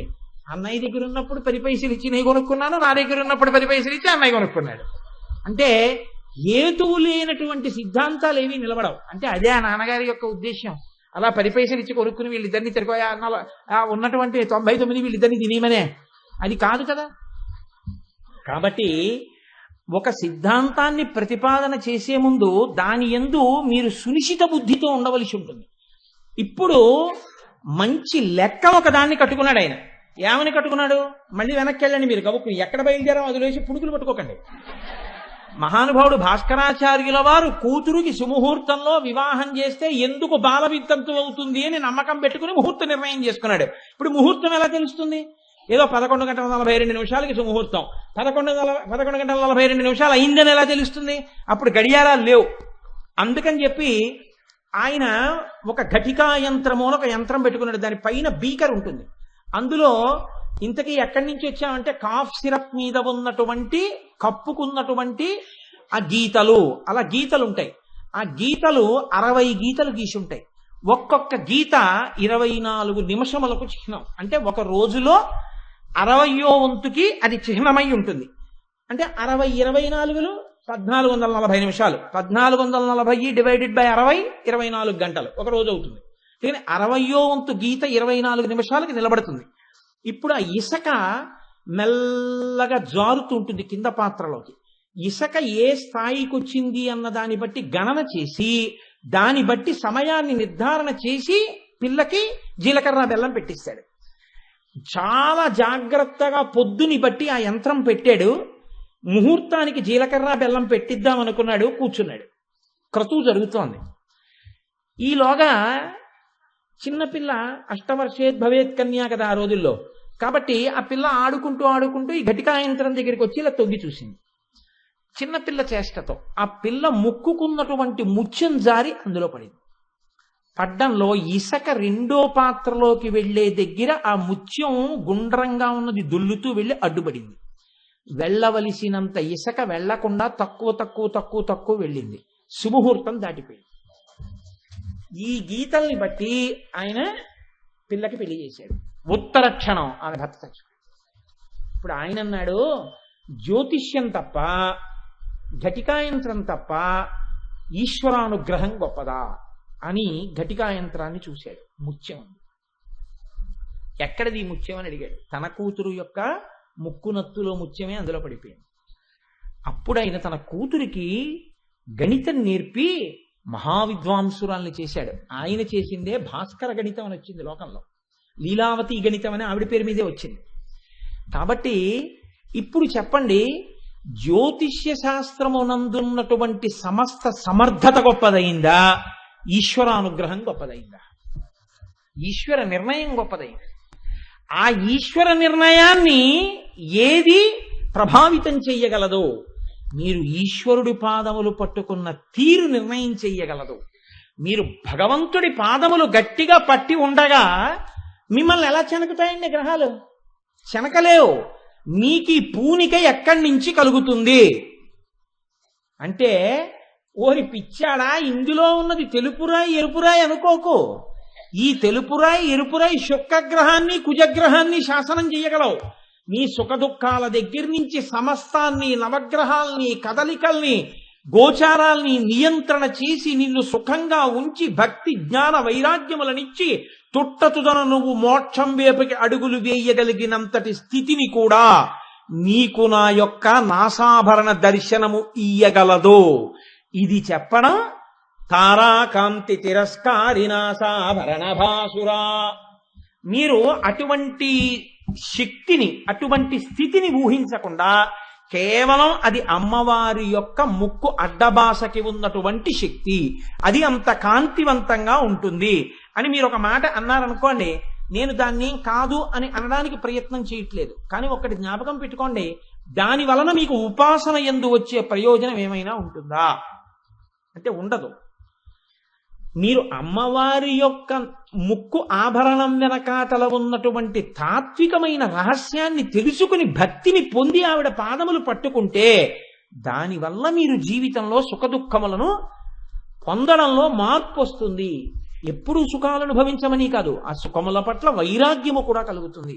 ఆ వైరాగ్యము జ్ఞానమునకు హేతు అవుతుంది, భక్తి కలుగుతుంది. వీటన్నిటికీ హేతువు అమ్మవారి యొక్క నాసాభరణ దర్శనము. కాబట్టి తారాకాంతి తిరస్కారి నాసాభరణ భాసుర కాదు. దీంట్లో ఇంకొక పెద్ద రహస్యం అంటే, ఒక్క నామం చెప్తే వసిన్యాది దేవతలు ఎన్ని దాచారనుకుంటున్నారు? చాలా విషయాలు దాచారు. అందులో చూడండి గమ్మత్తు, మనకి 27 నక్షత్రాలు ఉన్నాయి. మీరు ఏ పని చెయ్యండి, మనం ఏమంటాం? లోకా సమస్తా సుఖినో భవంతి, ఓం శాంతి శాంతి శాంతి అంటాం. చిట్ట చివరి ప్రయోజనమేమి అంటే, అందరూ శాంతిగా ఉండుట, అందరూ ప్రశాంతముగా ఉండుట. అదే ఎవరు ఏ పని చేసినా దాని ప్రయోజనం అదే. ఏమండి, నేను కోరుకునేది ఏముంది? ఇంట్లో అందరూ ప్రశాంతంగా ఉంటే చాలండి. అందుకే ఉండడం కూడా ప్రశాంతి ప్యారడైజ్లో ఉంటున్నానండి అంటాం కదా. అందుకని ఆ శాంతిని కోరుకుంటుంటాం. ఆ శాంతిని కోరుకోవడం మనిషికి ఉండేటటువంటి లక్షణం. ఇటువంటి స్థితి మీకు దేని వల్ల కదిలిపోతుంది? మీరు చూడండి, ఇంట్లో ఓ పిల్లాడు పుట్టాడు అనుకోండి, మనం గబగబా వెళ్ళి ఏం చేస్తామంటే, ఏమంటే బలానా అప్పుడు పుట్టాడు, బలానా నక్షత్రంలో పుట్టాడు, పర్వాలేదా అంటాం. ఆయన కళ్ళజోడు పెట్టుకుని ఇలా చూసి శాంతి చేసుకోండి అంటే, శాంతి చేసుకోవడం ఏంటి? కోరి ప్రార్థిస్తున్నాం అన్నట్టు. అదేంటి శాంతి చేసుకోవడం? కోరనన్నా కోరు, ప్రార్థించనన్నా ప్రార్థించు. కోరడము ప్రార్థించడం ఏమిటి? రెండు. I could not able to అంటారు. I could not able to ఏంటి? కుడ్ అన్నాను, ఏబుల్ అన్నాను. Both the words indicate your ability. Can I go అంటే నేను వెళ్ళగలనా అని. లోపలికి వచ్చే ముందు కెన్ ఐ కమ్ అనకూడదు. కెన్ ఐ కమ్ అంటే whether you can come or not is to be decided by you. How can I know it? నువ్వు రాగలవో రాలేవో నీ శక్తి నాకేం తెలుసు. మే ఐ కమ్ అంటే నేను రావచ్చా అని అనుమతి అడిగినట్టు. కెన్ ఐ కమ్ అంటే నేనేం చెప్తాను దానికి? కెన్ ఐ కమ్ అనకూడదు. నా పూర్వం ఒక ఆయన లీవ్ లెటర్ రాశాడు. నేను విశాఖపట్నంలో పనిచేసాడు. ఇప్పుడు as I'm suffering from fever you may be granted 2 days leave అని రాశాడు. అంటే ఆయన ఉద్దేశం ఏంటంటే, as I'm suffering from fever you may kindly grant me 2 days leave అని రాద్దామని. కానీ దాన్ని ఏమని రాశాడంటే, you may be granted 2 days. నాకు జ్వరంగా ఉంది కాబట్టి నీకు 2 రోజుల సెలవు కటాక్షింపబడుగాక. రాయడంలో ఏమైపోతుందంటే, దాని ఎందుకు సరి అయినటువంటి అర్థం తెలియకపోతే ఆ వాక్యాల కూర్పు అలా వస్తుంది. దానికి అర్థం తెలియదు, ఏదో ఇంగ్లీషు రాసేసాం. అందుకని I could not able to అంటాడు. I could not able to ఏంటి? ఐఎమ్ నాట్ ఏబుల్ టు అని అయినాను, లేకపోతే I could not do it అని అన్నాను. రెండింటిలో ఏదో ఒకటను అంతే. కుడ్ నాట్ ఏబుల్ రెండూ కలిపి ప్రయోగించక్కర్లేదు, కోరి ప్రార్థించక్కర్లేదు. కోరనన్నా కోరు, ప్రార్థనన్నా చేయి, రెండులో ఏదో ఒకటి చేయి చాలు. కోరి ప్రార్థిస్తే అవతల వాడు ఇబ్బంది పడతాడు. అదే 2 అడిగితే ఏం చేయాలి? ఇప్పుడు నేను ఏ స్థాయిలో ఉండాలని ఉద్దేశం అని కొంచెం కంగారు పడుతుంది. కాబట్టి నేను ఇంతకీ ఈ విషయాన్ని మీకు ఎందుకు మనకి చేయవలసి వచ్చింది అంటే, భాష యందు వచ్చేటటువంటి గమ్మత్తు. మనకి పిల్లవాడు పుట్టగానే ఎవరి దగ్గరికన్నా పెడితే శాంతి చేసుకోండి అంటారు. శాంతి చేసుకోవడం ఏంటి? అది అలా అప్పలా గారిలా చేసుకోవడానికి. శాంతి చేసుకోవడం ఏమిటండి? ఏమండి, నేను ఇప్పుడు వాడు పుట్టడం వల్ల ఇబ్బంది ఏం లేదు కదా అని మీ దగ్గరికి వస్తే శాంతి చేసుకోండి అంటారు ఏమిటి అంటే, దాని అర్థం ఏమిటంటే శాంతి పోతోంది. ఇప్పుడు వాడు పుట్టకూడని నక్షత్రంలో పుట్టాడు కాబట్టి ఆ పాదంలో పుట్టడం వల్ల ఎవరినో కొంచెం ఇబ్బంది పెట్టబోతున్నాడు, నీకు అశాంతి వస్తుంది. కొడుకు పుట్టాడన్న సంతోషంతో పాటు ఆ అశాంతి కూడా వస్తుంది. అశాంతి ఒక్కటి పోవాలంటే కొడుకు ఉండాలి, అశాంతి పోవాలి. అశాంతినిచ్చిన వాడెవరో వాడికి ఒక హోమం చేయి. చిత్తా నక్షత్రంలో కొడుకు పుట్టాడు అనుకోండి, చిత్తా నక్షత్రంలో కొడుకు పుడితే ఈ ఇబ్బంది వచ్చిందని అన్నారనుకోండి, అప్పుడు చిత్తా నక్షత్రానికి అధిదేవత ఎవరు చూసుకోవాలి, త్వష్ట చూసుకున్నారనుకోండి, అప్పుడు ఏం చేస్తారు మీరు? చిత్తా నక్షత్రే ద్వితీయ చరణే పుత్రజననేన సంజనిత సమస్త దుష్ట ఫలిత నివారణార్థం శాంతి సిద్ధ్యర్థం త్వష్ట హోమం కరిష్యే అని నీళ్లు ముట్టుకుని త్వష్టకి హోమం చేయాలి. ఇప్పుడు ఆ త్వష్ట ప్రీతి పొందుతాడు మీరు ఇచ్చిన హవిస్సులకి. అయ్యో పాపం భక్తుడు పోన్లేవాయ్ ఇబ్బంది పెట్టనంటే వెళ్ళిపోతాడు. శాంతి శాంతిగా ఉండిపోయింది. ఇది శాంతి చేసుకోవడం అంటే, అందుకని వాంతి చేసుకోవడంలో ఉండదు శాంతి చేసుకోవడం అంటే. కాబట్టి శాంతి ముఖ్య సాధనం. ఇందులో మీరు చూడండి, సమస్త జగత్తు యొక్క శాంతి ఎక్కడ నిర్ణయింపబడుతోంది అంటే 27 నక్షత్రముల యందే నిర్ణయింపబడుతోంది. పోనీ 27 నక్షత్రాల్లోనూ మళ్ళీ గమ్మత్తు ఏమిటో తెలుసా అండి? ఒక్కొక్క నక్షత్రానికి 4 పాదాలు ఉంటాయి. 27 నాలుగులు 108 పాదాలు. పోని ప్రతి నక్షత్రానికి ఉన్న 4 పాదాలు వెళ్ళి ఒక్క రాశిలో పడతాయని మీరు అనుకుంటున్నారా? అలా కుదరదు. 9 పాదాలు వెళ్ళి ఒక రాశిలో పడుతుంటాయి. ఇప్పుడు ఒక నక్షత్రానికి ఉన్న 4 పాదాలు, ఇంకో నక్షత్రానికి ఉన్న 4 పాదాలు, ఇంకో నక్షత్రానికి ఉన్న 1 పాదం అనుకోండి, అందాక 9 పాదాలు ఓ రాశిలోకి వెళ్ళిపోతుంటాయి.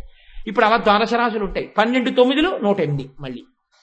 ఇప్పుడు లోకంలో ఎవడు ఎక్కడ పుట్టనివ్వండి, వాడి వల్ల మీ శాంతి ఆధారపడి ఉంటుంది. వాడు లోకకంటకుడు ఒకడెక్కడో పుట్టాడు అనుకోండి, చాలు వాడి వల్ల లోకానికి అంతటికి ఉపద్రవం వస్తుంది. మీరు ఎంత ప్రశాంతంగా ఉందాం అనుకున్నా వాడి వల్ల అశాంతి. ఒక్క రావణాసురుడు పుడితే అశాంతి అవ్వలేదు ఏంటి? ఎవడి తపస్సు వాడు చేసుకున్నా అందరినీ చంపేశాడు వాడు. అలా ఉంటుంది. ఇప్పుడు లోకమంతా శాంతంగా ఉండాలని మీరు కోరితే మీరు శాంతంగా ఉంటారు. అందుకే మనం శాంతంగా ఉండడానికి సనాతన ధర్మం ఏం చెప్పిందంటే లోకా సమస్తా సుఖినో భవంతు. లోకమంతా సుఖంగా ఉండాలని నువ్వు అన్నప్పుడు నువ్వు సుఖంగా ఉంటావు. అంతేగాని మా ప్రసాదం తిన్నవాళ్లే సుఖంగా ఉండాలి తప్ప అవతల ప్రసాదం తిన్నవాళ్ళు నాశనం అయిపోవాలంటే ఇంకా దానికి పూర్ణత్వం ఎక్కడ ఉంటుంది? అలా ఉండదు. లోకా సమస్తా సుఖినో భవంతు. ఏమంటే అందులో మన వాళ్ళు లేరు కదండి, కాబట్టి వాళ్ళందరినీ మినహాయించి చెప్పకూడదా సంకల్పాలు అంటే? అలా చెప్తే అది సనాతన ధర్మం అవదు.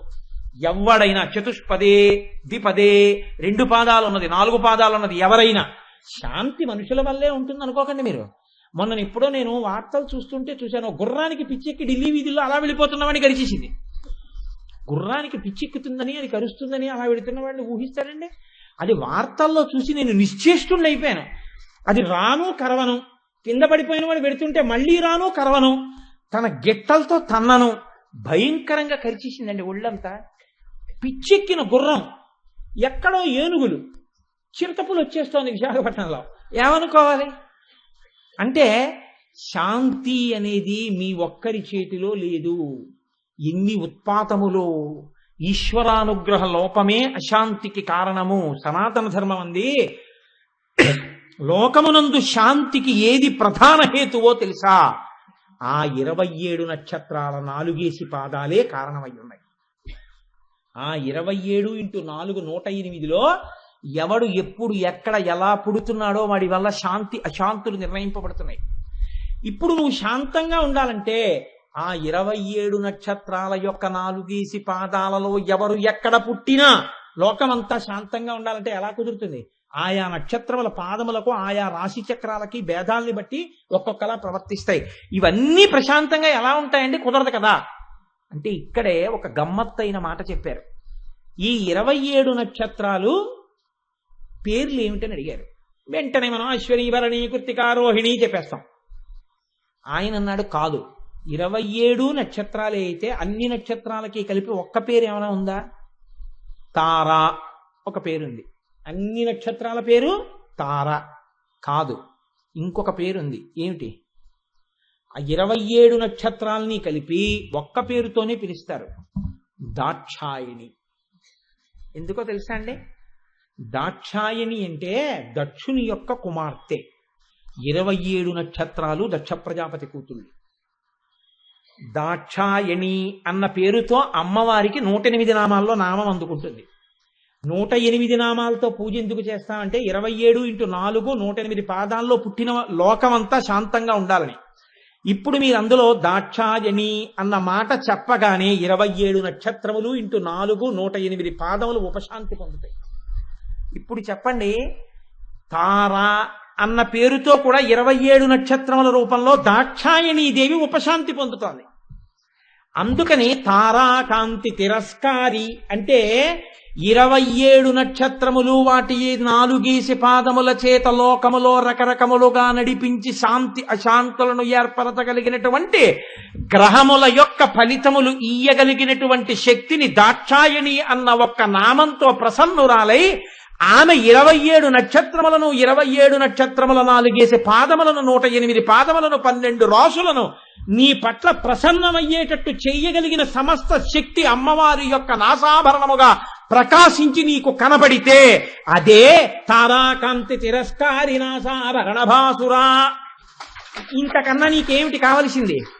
ఇది చెప్పడం, నీకు చాలా తేలిక ఉపాయాన్ని ఇవ్వడం, భావనా మాత్ర సంతుష్టాయై నమః. అమ్మా ఇదమ్మా నీ శక్తి అని నువ్వు భావన చేసినంత మాత్రం చేత తృప్తి పొంది నీ పట్ల అమ్మవారు ప్రసన్నురాలు కావడానికి మార్గమే తారాకాంతి తిరస్కారి నాసాభరణ భాసురా. ఇప్పుడు చెప్పండి, ఆ నామం అమ్మవారి యొక్క ముక్కు నత్తు గురించి చెప్తోందా, మీ ఉపాసనకి సంబంధించిన ఎన్నో రహస్యములను చెప్తోందా? ఎన్నో రహస్యములను చెప్పుచున్నది కనుక ఇక్కడతో తారాకాంతి తిరస్కారి నాసాభరణ భాసుర. ఎందుకంటే నేను ఇవాళ వస్తూనే ఒక మాట అనుకున్నాను, నువ్వు ఇవాళ 2 నామాలైనా చెప్పకపోతే నీ చెమడాలు ఉత్తరించేస్తాను. ఎందుకో తెలుసా అండి, రోజు ఒక్కటి ఆఖరికి నా పేరు ఏమైపోతుంది, ఆయన ఎవరినో క్రికెట్ టీంలోంచి తీసేస్తే ఉద్యమాలు చేసుకుని ఆయన నానాతంటాలు పడినట్టు వీడి స్కోర్ ఎప్పుడు చూసినా 1. 2 అంకెల్లో కూడా వెళ్ళటం లేదనిపిస్తుంది. నాకే బాధగా ఉంది. ఇవాళ కనీసం మినిమం స్కోర్ 2 చెయ్యాలనుకున్నాను. అందుకని నేను ఆ నామాన్ని అక్కడతో వదిలిపెట్టేస్తాను. తారాకాంతి తిరస్కారి నాసాభరణ భాసురాయ నమః. ఎందుకంటే మీకు ఆ స్కోర్ ఇంట్రెస్ట్ ఏం లేదు కదా అంటారేమో, కానీ దీని వెనక ఇంకొక పెద్ద రహస్యం ఒకటి ఉంది. ఇది కూడా చెప్పేస్తాను మీకు. లలితా సహస్రంలో రహస్యాల్లాగే ఉపన్యాసాన్ని నిర్ణయించుకోవడంలో కూడా రహస్యాలు ఉంటాయి. కారులో వచ్చేస్తుంటే నాకు ఆలోచన వచ్చింది. మా దొరగారితో మాట్లాడుతూనే ఉన్నాను, వస్తుంటే రేపు శుక్రవారం దశమితో కలిసి తిథితో ప్రకాశిస్తోంది. రేపు పరమోత్కృష్టమైన సమయం.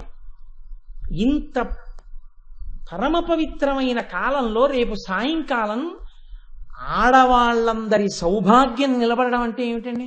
మగవాళ్ళందరూ ఆయుర్దాయంతో ఉండడం.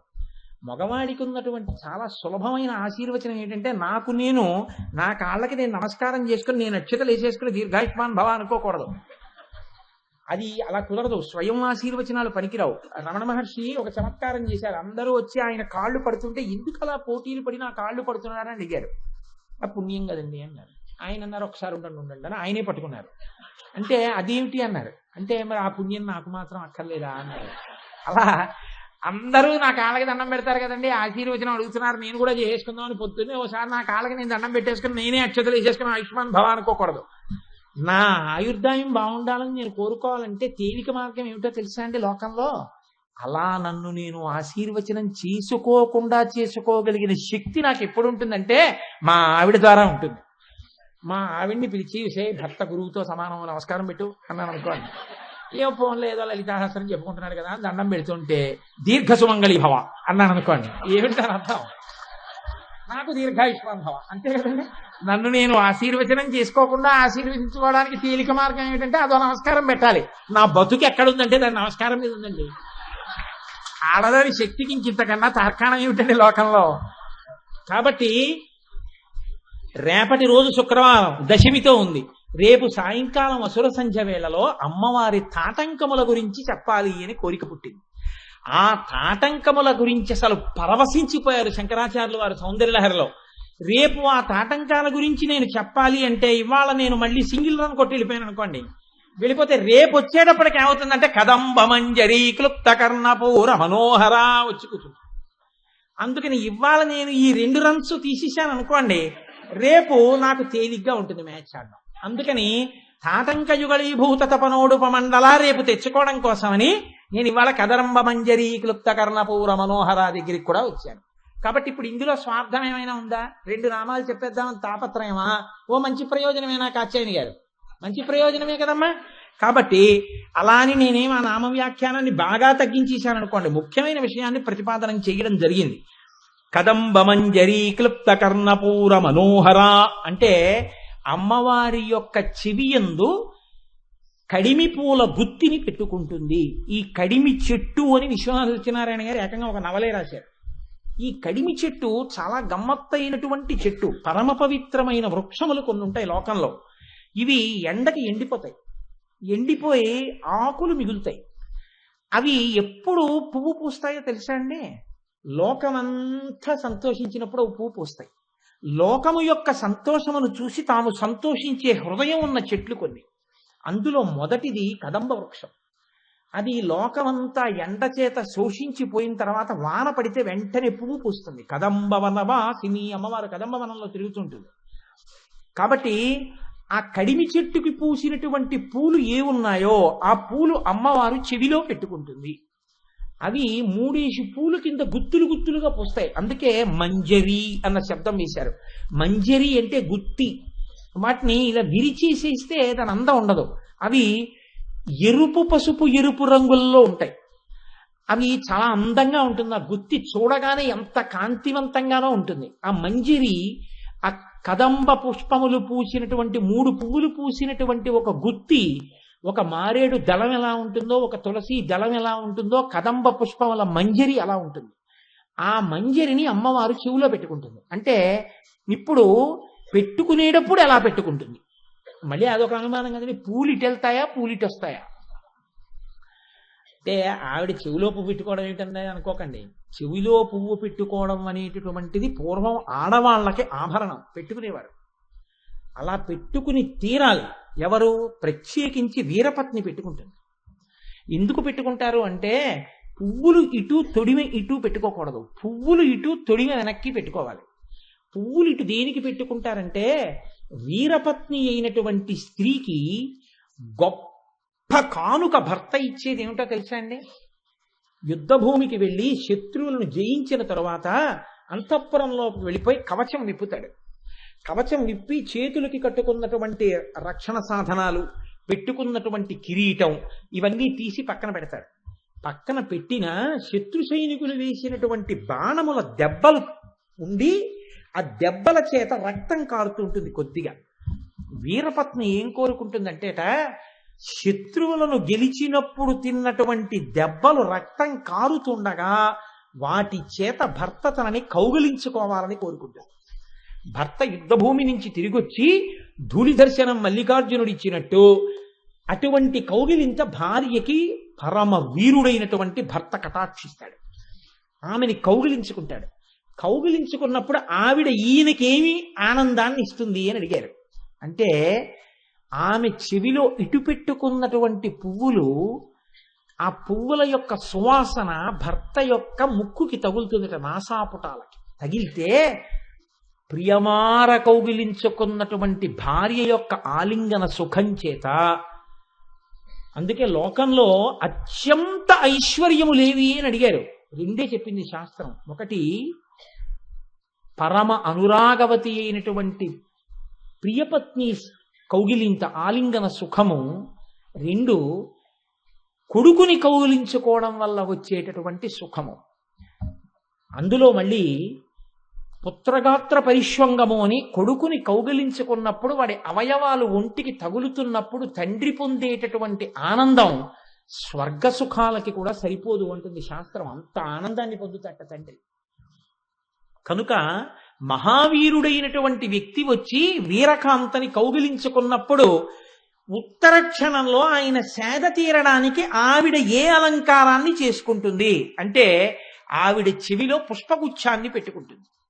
కాబట్టి ఇప్పుడు అమ్మవారు కూడా అలా పెట్టుకుంది. అదేమిటండి, శివుడు కూడా యుద్ధాలు చేశాడా? చేయకపోవడం ఏంటి? గజాసుర సంహారం చేయలా, వ్యాఘ్రాసుర సంహారం చేయలా, త్రిపురాసుర సంహారం చేయలా, మన్మధుణ్ణి కాల్చలా? అందులో ఆయన చేసినవి సామాన్యమైన సంహారాలు కావు. ఆయన యుద్ధానికి వెళ్ళి సంహారం చేస్తుంటే సామాన్యమైన యుద్ధం కింద ఉండదు. మహాపురుషులైన వాళ్ళందరూ నిలబడి స్తోత్రం చేశారు ఆయన యుద్ధం చూసి. అంత యుద్ధం చేసి ఇంటికి వచ్చి పార్వతీదేవిని కౌగిలించుకున్నప్పుడు ఆవిడ చెవిలో ఉన్నటువంటి ఆ మంజరి యొక్క సువాసనల చేత ఆయన ప్రసన్నుడవుతట, ప్రీతి పొందుతట. అందుకని ఆవిడ కదంబ మంజరి క్లుప్త కర్ణపూర మనోహర. ఇప్పుడు ఇది చూడగానే మీకేది జ్ఞాపకానికి రావాలి?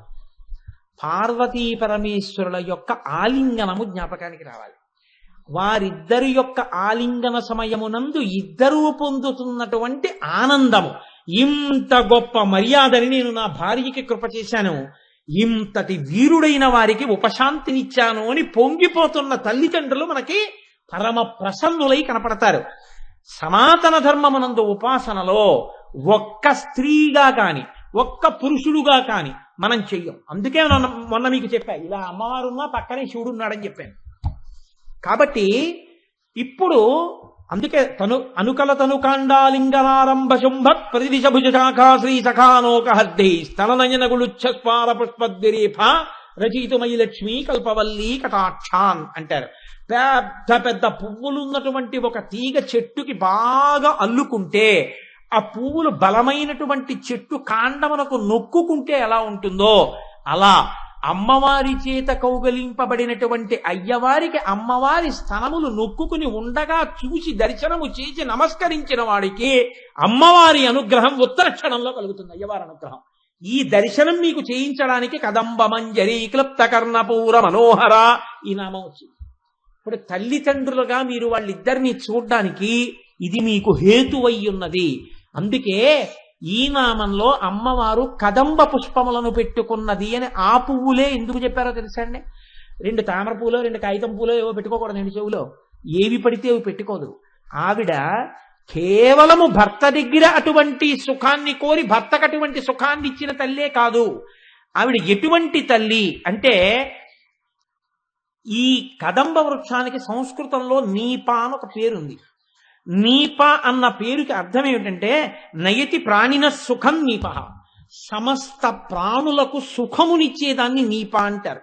సమస్త ప్రాణుల యొక్క సుఖము దేని మీద ఆధారపడి ఉంటుందంటే నీటి మీద ఆధారపడుతుంది. నీటి మీద ఎందుకు ఆధారపడుతుంది అంటే అసలు నీరు లేకపోతే ప్రాణం లేదు. అన్నం లేకపోయినా ప్రాణం ఉంటుంది. ఎప్పుడు కొన్ని నీళ్లు తాగితే, నీళ్లే లేవనుకోండి ప్రాణం నిలబడదు. పైగా నీరు లేకపోతే అసలు తినడానికి అన్నం ఉండదు. మీరు చూడండి, బియ్యం ఉన్నాయి నీళ్లు లేవనుకోండి, ఏం పెట్టి ఉడికిస్తారు? ఉడికించలేరు. అన్నం వరకు ఎందుకంటే నీరు లేకపోతే ధర్మం లేదు. ధర్మానికి మూలకండం ఎక్కడ? సంధ్యావందనం చేసుకోవడం దగ్గర, నిత్యకర్మ దగ్గర. నిత్యకర్మ చేయడానికి ఏముండాలి? ఓం కేశవాయ స్వాహ అనడానికి, ఆచమనం చేయడానికి నీళ్లు ఉండాలా? ఆ నీళ్లే లేకపోతే ఇంకా సంధ్యావందనం ఏమిటి? నేను ఒకసారి హైదరాబాద్ వెళ్తే మా తమ్ముడు అన్నాడు, ఒరే అన్నయ్య నువ్వు సంధ్యావందనం పొద్దున్న సాయంకాలం స్నానాలు చేసే కురే నీళ్లు ఉండవు ఇక్కడ అన్నాడు. ఫోన్ లేదా చదువు చేసుకుంటానన్నాడు. కాబట్టి ఆ సంధ్యావందనానికి కూడా నీళ్లు ఉండాలి. అలా అంటే ధర్మమే లుప్తమైపోతుంది నీరు లేకపోతే. అందుకే లింగ పురాణంలో ఒక శ్లోకం చెప్తారు, సంజీవనం సమస్తస్య జగత సలిలాత్మిక భవ ఇత్యుచ్యతే మూర్తిర్భవస్య పరమాత్మనః. ఈ లోకములన్నింటినీ నీటి చేత రక్షిస్తున్నటువంటి ఈశ్వరుడి పేరు భవ. ఆ పోషించే శక్తికి భవాని అని నామం.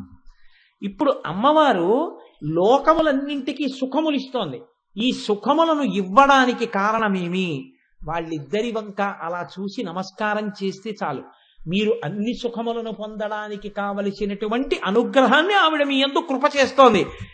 వానలు పడితే లోకానికి వానలు పడ్డాయని సంతోషించినటువంటి నీప లతలా, ఆ కదంబ వృక్షంలా, కదంబ పుష్పంలా ఎప్పుడూ లోకానికి శాంతి కల్పించడం కోసం రాక్షస సంహారం చేసేటటువంటి శివుడు, రాక్షస సంహారం చేసి వచ్చినటువంటి శివుడికి సంతోషాన్ని ఇవ్వగలిగినటువంటి అమ్మవారు, వీరిద్దరున్నది నీ సుఖాల కొరకు.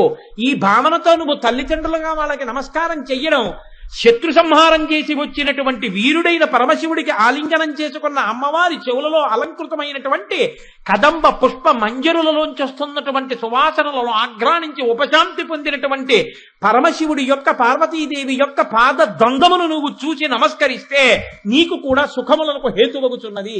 ఈ సమన్వయం నీకు ఎక్కడి నుంచి వస్తోందంటే కదంబ మంజరి క్లుప్త కర్ణపూర మనోహర నామంలోంచి వస్తోంది. అందుకని అమ్మవారు కదంబ మంజరి అంటే ఆ పువ్వులు పెట్టుకుంది కాదు, ఇంకొక అర్థం ఏమిటో తెలుసా అండి? మామూలు పువ్వులైతే ఏదో చిన్నవి 2 లిల్లీ పూలు పెట్టుకుంది, బాగుంది. అమ్మవారు 2 చిన్న లిల్లీ పూలు పెట్టుకోవడం కాదు, కదంబ మంజరి పెట్టుకుంది. అంటే ఏకంగా కడిమి పూల గుత్తి పెట్టుకుంది చెవిలో. కడిమి పూల గుత్తి తల్లి చెవిలో పెట్టుకుంటే అంత పెద్ద పూల గుత్తి చెవిలో నిలబడాలంటే ఆ చెవి కూడా ఎంత పెద్దదై ఉండాలి?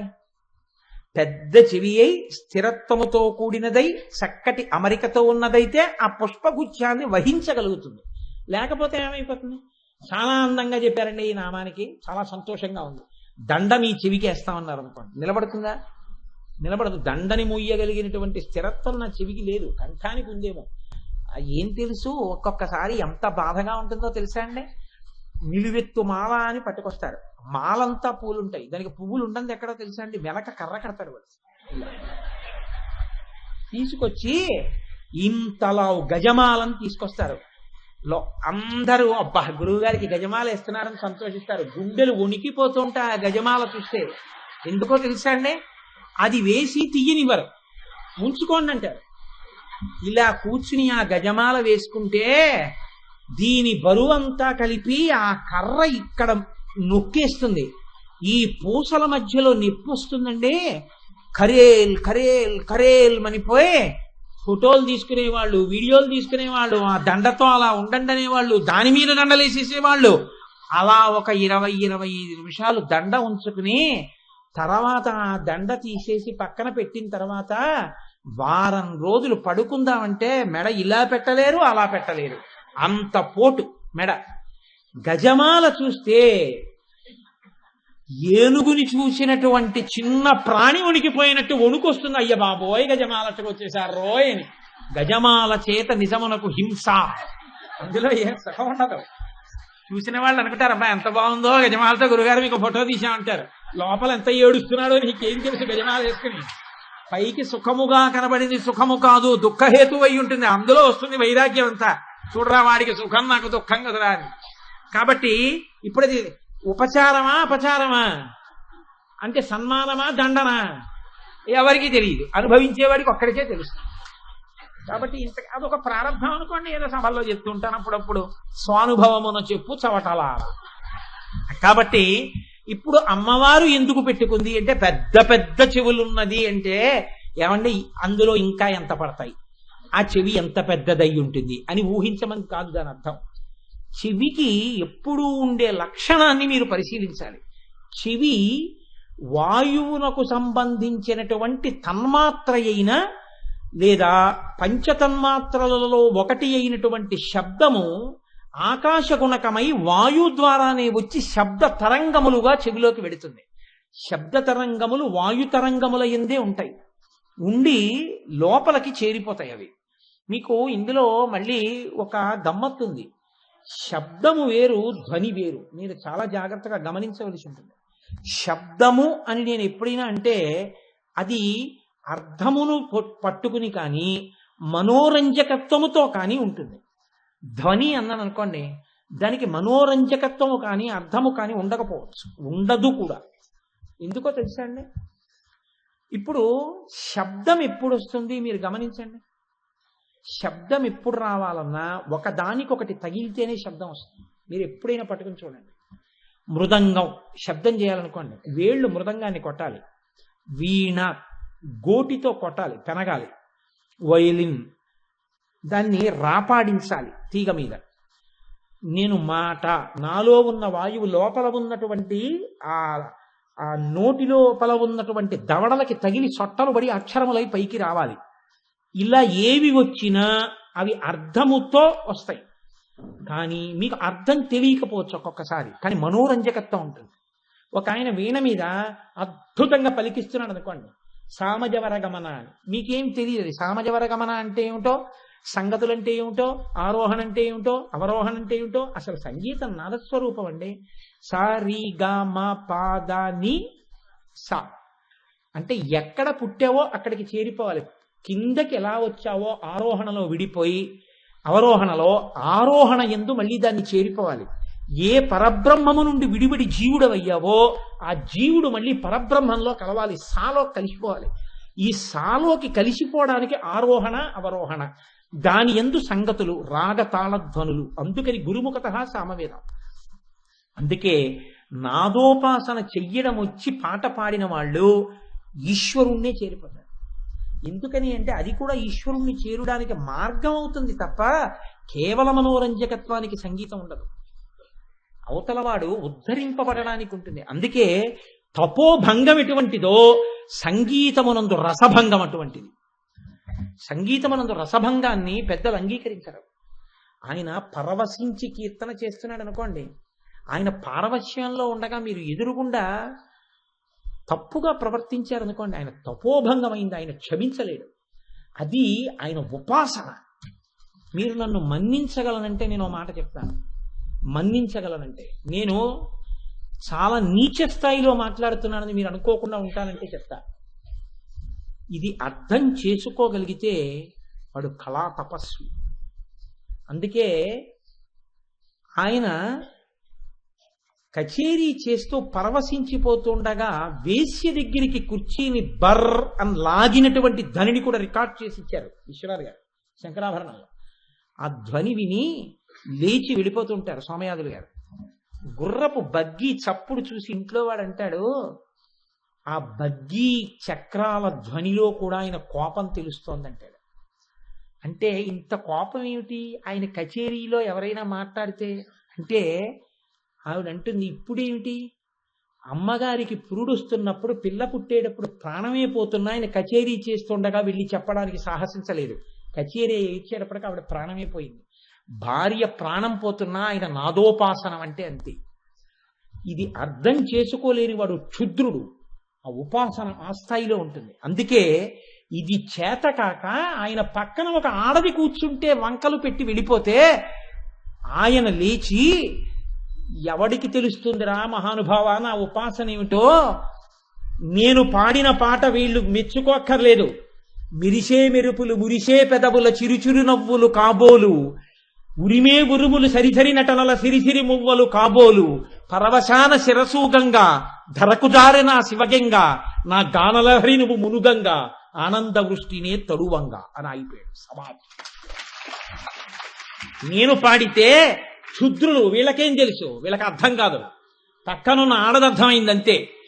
నా పాట ఏమిటో నీకు అర్థమైందయా? మిరిసే మెరుపులు మురిసే పెదవుల చిరుచురు నవ్వులు కాబోలు. నువ్వు మురిసిపోతే ఆ మురిసిపోయిన నవ్వుల యొక్క చిరుచురు నవ్వులు ఆ మెరుపులు. ఉరిమే ఉరుములు సరిసరి నటనల సిరిసిరి మువ్వలు కాబోలు. నేను పాడితే కూర్చోలేక లేచి నువ్వు నర్తిస్తే నీ కాలి మువ్వల చప్పుడు ఆ పిడుగులు. నువ్వు సంతోషంతో ఏమి పాడావురా అని ఇలా చూస్తే పైనున్న గంగ కింద పడింది, అది వాన. అది నీ ఆనంద గంగ, ఆ ఆనంద వృష్టి నే తడువంగా. ఇప్పుడు నేను ఆనందాన్ని పొందాను, నాదోపాసన సిద్ధించింది, ఇంకా వాక్కుండదు, కాసేపు నిశ్శబ్దం. ఇప్పుడు శంకర నాదశరీరా పర. దీన్ని సెల్యులాయిడ్ మీదకి ఎక్కించడానికి కళా తపస్వి అయి ఉండాలి. ఆ మాట పట్టుకోవడానికి కూడా రసహృదయం ఉండాలి. అందుకే మా తల్లి జగదీశ్వరి గారు 1కి 10 మాటలు నవమాసాల యోగుల్ని చూస్తూ ఉంటాను కోటేశ్వరారు అనగలగాలంటే ఆ రసహృదయం ఉండాలి. అది లేనినాడు ఆ మాట అనలేరు. నన్ను క్షమించండి, సినిమా గురించి చెప్పారు ఎందుకు అనుకోకండి. అందులో ఉన్నటువంటి భావస్ఫోరకమైన ఒక మహత్తరమైన సన్నివేశాన్ని మీకు ఆవిష్కరించానండి. కనుక నేను మీకు ప్రతిపాదన చెయ్యదలుచుకున్న విషయం, ఆమె చెవుల యొక్క పరిమాణం ఎంత ఉంటుంది కాదు, ఆ చెవులు మీరు ఎక్కడ కూర్చుని ఏది తలుచుకున్నా వినగలిగిన చెవులు. ఎందుకని? శబ్దము తరంగములుగా వాయులీనమై మీకు వస్తుంది మనోరంజకత్వముతో. ధ్వనికి ఆ శక్తి ఉండదు. పిల్లాడు కుయ్యో అని ఏడిచాడు అనుకోండి, దానికి వ్యాఖ్యానం చేయండి అన్నారు అనుకోండి, ఏమిటి వ్యాఖ్యానం చేస్తాం? నేను అనకూడదని మొన్న ఊరుకున్నాను. మా ఆఫీసులో గోపి గారు వచ్చి కూర్చున్నారు. ఎక్కడున్నారు గోపి గారు? ఉన్నారా? వచ్చి కూర్చున్నాడు. మా ముత్యాల సత్యనారాయణ గోపి గారి దగ్గరికి వెళ్ళి, అన్నయ్య గోపి మామయ్య అన్నాడు. అంటే నా వంక తిరిగి గోపి గారు అన్నారు, ఏమిటండి వీడు నన్ను అన్నయ్య మామయ్య అంటాడు, అసలు ఒక వ్యక్తి ఎందు అన్నయ్య మామయ్య ఎలా ఉంటాయి, మీరు వ్యాఖ్యానం చేద్దరు అన్నారు. అంటే నేను అప్పటికి ఊరుకున్నాను, బాగుండదని. ఏమి ఎందుకు అవ్వదు? అమ్మకు అన్నయ్య, నాకు మామయ్య, అవలా సమన్వయం. మా ఆవిడ గోపి గారు అన్నయ్య గారు అంటుంది, సత్యనారాయణకి నా భార్య అమ్మ లాంటిది, ఎందుకంటే నన్ను గురువుగా భావిస్తాడు కాబట్టి గురుపత్ని తల్లి లాంటిది. నా భార్యకి అన్నగారు కాబట్టి మా అమ్మగారికి అన్నయ్య గారు, నాకు మామయ్య గారు. సరిపోలా? కాబట్టి శబ్దం ఎప్పుడూ అర్థంతోనే ఉంటుంది, ధ్వనికి అర్థం ఉండదు. నేను అన్నాను అనుకోండి, దానికి వ్యాఖ్యానం చెప్పండి అన్నారు అనుకోండి, ఉండదు, అది ధ్వని. పిల్లాడు ఏడిచాడు అనుకోండి, ధ్వని. శబ్దం అనుకోండి, అర్థముతో మనోరంజకత్వంతో ఉంటుంది. ఈ మాటలు తెలిసి ప్రయోగం చేయాలి, చాలా జాగ్రత్తగా వాడవలసి ఉంటుంది. అందుకే వేదరాశి శబ్దం అన్నారు. ఇప్పుడు ఈ శబ్దము ఆకాశ గుణకము, ఆకాశంలో వస్తుంటుంది, వస్తూ వాయుతరంగంగా చెవిలోకి ఎడుతుంది. నేను శబ్దము చేస్తేనే మీరు గ్రహించగలరు, లేదా సంజ్ఞ చేస్తే గ్రహించాలంటే మీరు నాకు ఇంకా దగ్గరగా ఉండాలి. మా ఆవిడ ఇంట్లో ఉంటే నేను ఇక్కడి నుంచి సంజ్ఞ చేస్తే తను తెలుసుకోలేదు, తన అంత దూరంలో ఉన్నా నేను చెప్తే పట్టుకోగలదు. శబ్దము తొందరగా గ్రహించగలుగుతారు. ఇప్పుడు చూడండి, అమ్మవారి యొక్క చెవులు ఎటువంటి శబ్దాన్ని పట్టుకుంటాయి అంటే, మీరు ఆవిడికి ఎంత దగ్గరలో ఉన్నారన్నది కాదు, మీరు ఎంత గట్టిగా చెప్పారన్నది కాదు. చెప్పిన దానికి వినడానికి ఓ లక్షణం ఉంటుంది. ఆయన వినడానికి సిద్ధంగా ఉన్నప్పుడు మీరు చెప్పాలి, అంతేగాని ఆయన పడుకున్నప్పుడు వెళ్ళి చెప్పేసి నేను చెప్పేశాను కదండి మీరు వినకపోతే నా తప్పు లేదంటే కుదరదు. ఆయన వినడానికి ప్రసన్నుడై ఉండాలి. ఆయన ఏదో ఆలోచిస్తుంటే మీరు చెప్పారనుకోండి, అలాగే అలాగే. భార్య తెలివైంది అనుకోండి, ఇక్కడ లేరు అని గ్రహిస్తుంది. ఏం చెప్పాను అంటుంది, అన్నారా, ఇదిగో ఇది చెప్పాను అని మళ్ళీ చెప్తుంది. అంటే ఎప్పుడు ఏదో ఇంకోటి ఆలోచిస్తూ ఉంటాడు, ఇక్కడ ఉండడం. అది ఎవరికి తెలుస్తుంది? భార్యకి తెలుస్తుంది ఆ రహస్యం. అలా ఇప్పుడు అమ్మవారు ఎలా ఉంటుందిట, ఒకప్పుడు వినడానికి సిద్ధంగా ఉండడం, ఒకప్పుడు వినడానికి సిద్ధంగా ఉండకపోవడం, ఉండవుట. ఇది ఎక్కడి నుంచి వస్తోంది ఇవన్నీ? కదంబ మంజరీ క్లుప్త కర్ణపూర మనోహర. ఆ చెవులు మీరు ఎక్కడ ఉండి మనసులో తలుచుకున్నా, ప్రీతితో భక్తితో నమ్మి తలుచుకున్నా ఆవిడికి వినపడిపోతుంది. ఆవిడికి వినపడిపోతుందంటే ఏంటి? కేవలం వినపడ్డం కాదు, అలా ఎవడైనా పిలుస్తాడేమో అని ఆవిడ సిద్ధంగా ఉంటుంది. అందులో ఒకప్పుడు పడుకోవడం, ఒకప్పుడు లేవడం, ఇప్పుడు కుదరదన్నాం, ఇప్పుడు ఎలా వస్తానయ్యా అంటాం, అలా ఏం ఉండదు. ఎప్పుడు నువ్వు ఏ కాలంలో ఎలా పిలువు ఆవిడ పలుకుతుంది. నువ్వు చెప్పకపోయినా ఆవిడ నువ్వు చెప్పినట్టుగా భావించి నీకు ఆ శక్తి ఇచ్చేస్తుంది. ఇది గొప్పతనం. ఇది ఎలా కుదురుతుందండి? మీరు చెప్పిన దానికి ఒక ఉదాహరణ చూపించండి అని మీరు నన్ను అడగచ్చు. నేను ఒక్క ఉదాహరణ చెప్పి పూర్తి చేసేస్తాను. పూర్వం శర్యాతి అని ఒక రాజు, ఆయనకి ఆనర్తుడు అని ఒక కొడుకు, సుకన్య అని ఒక కూతురు, 400 మంది భార్యలు ఆయనకి. లేక పుట్టిన ఒక్కతే కూతురు శర్యాతి. పూర్వం దక్షిణ నాయకత్వం ఉండేది. ఈ శర్యాతి ఆ కూతురు మీద మనసంతా పెట్టుకుని ఉన్నాడు. ఈమె ఒకనాడు సరోవరం దగ్గరికి వెళ్ళి ఆడుకుంటోంది చెలికెత్తెలతో. ఆడుకుంటూ ఒక పుట్ట దగ్గర కూర్చుంది. ఆ పుట్ట చవన మహర్షి కూర్చుని తపస్సు చేస్తుంటే, పరమవృద్ధుడు చవనుడు తపస్సు చేసుకుంటుంటే పుట్ట పట్టేసింది.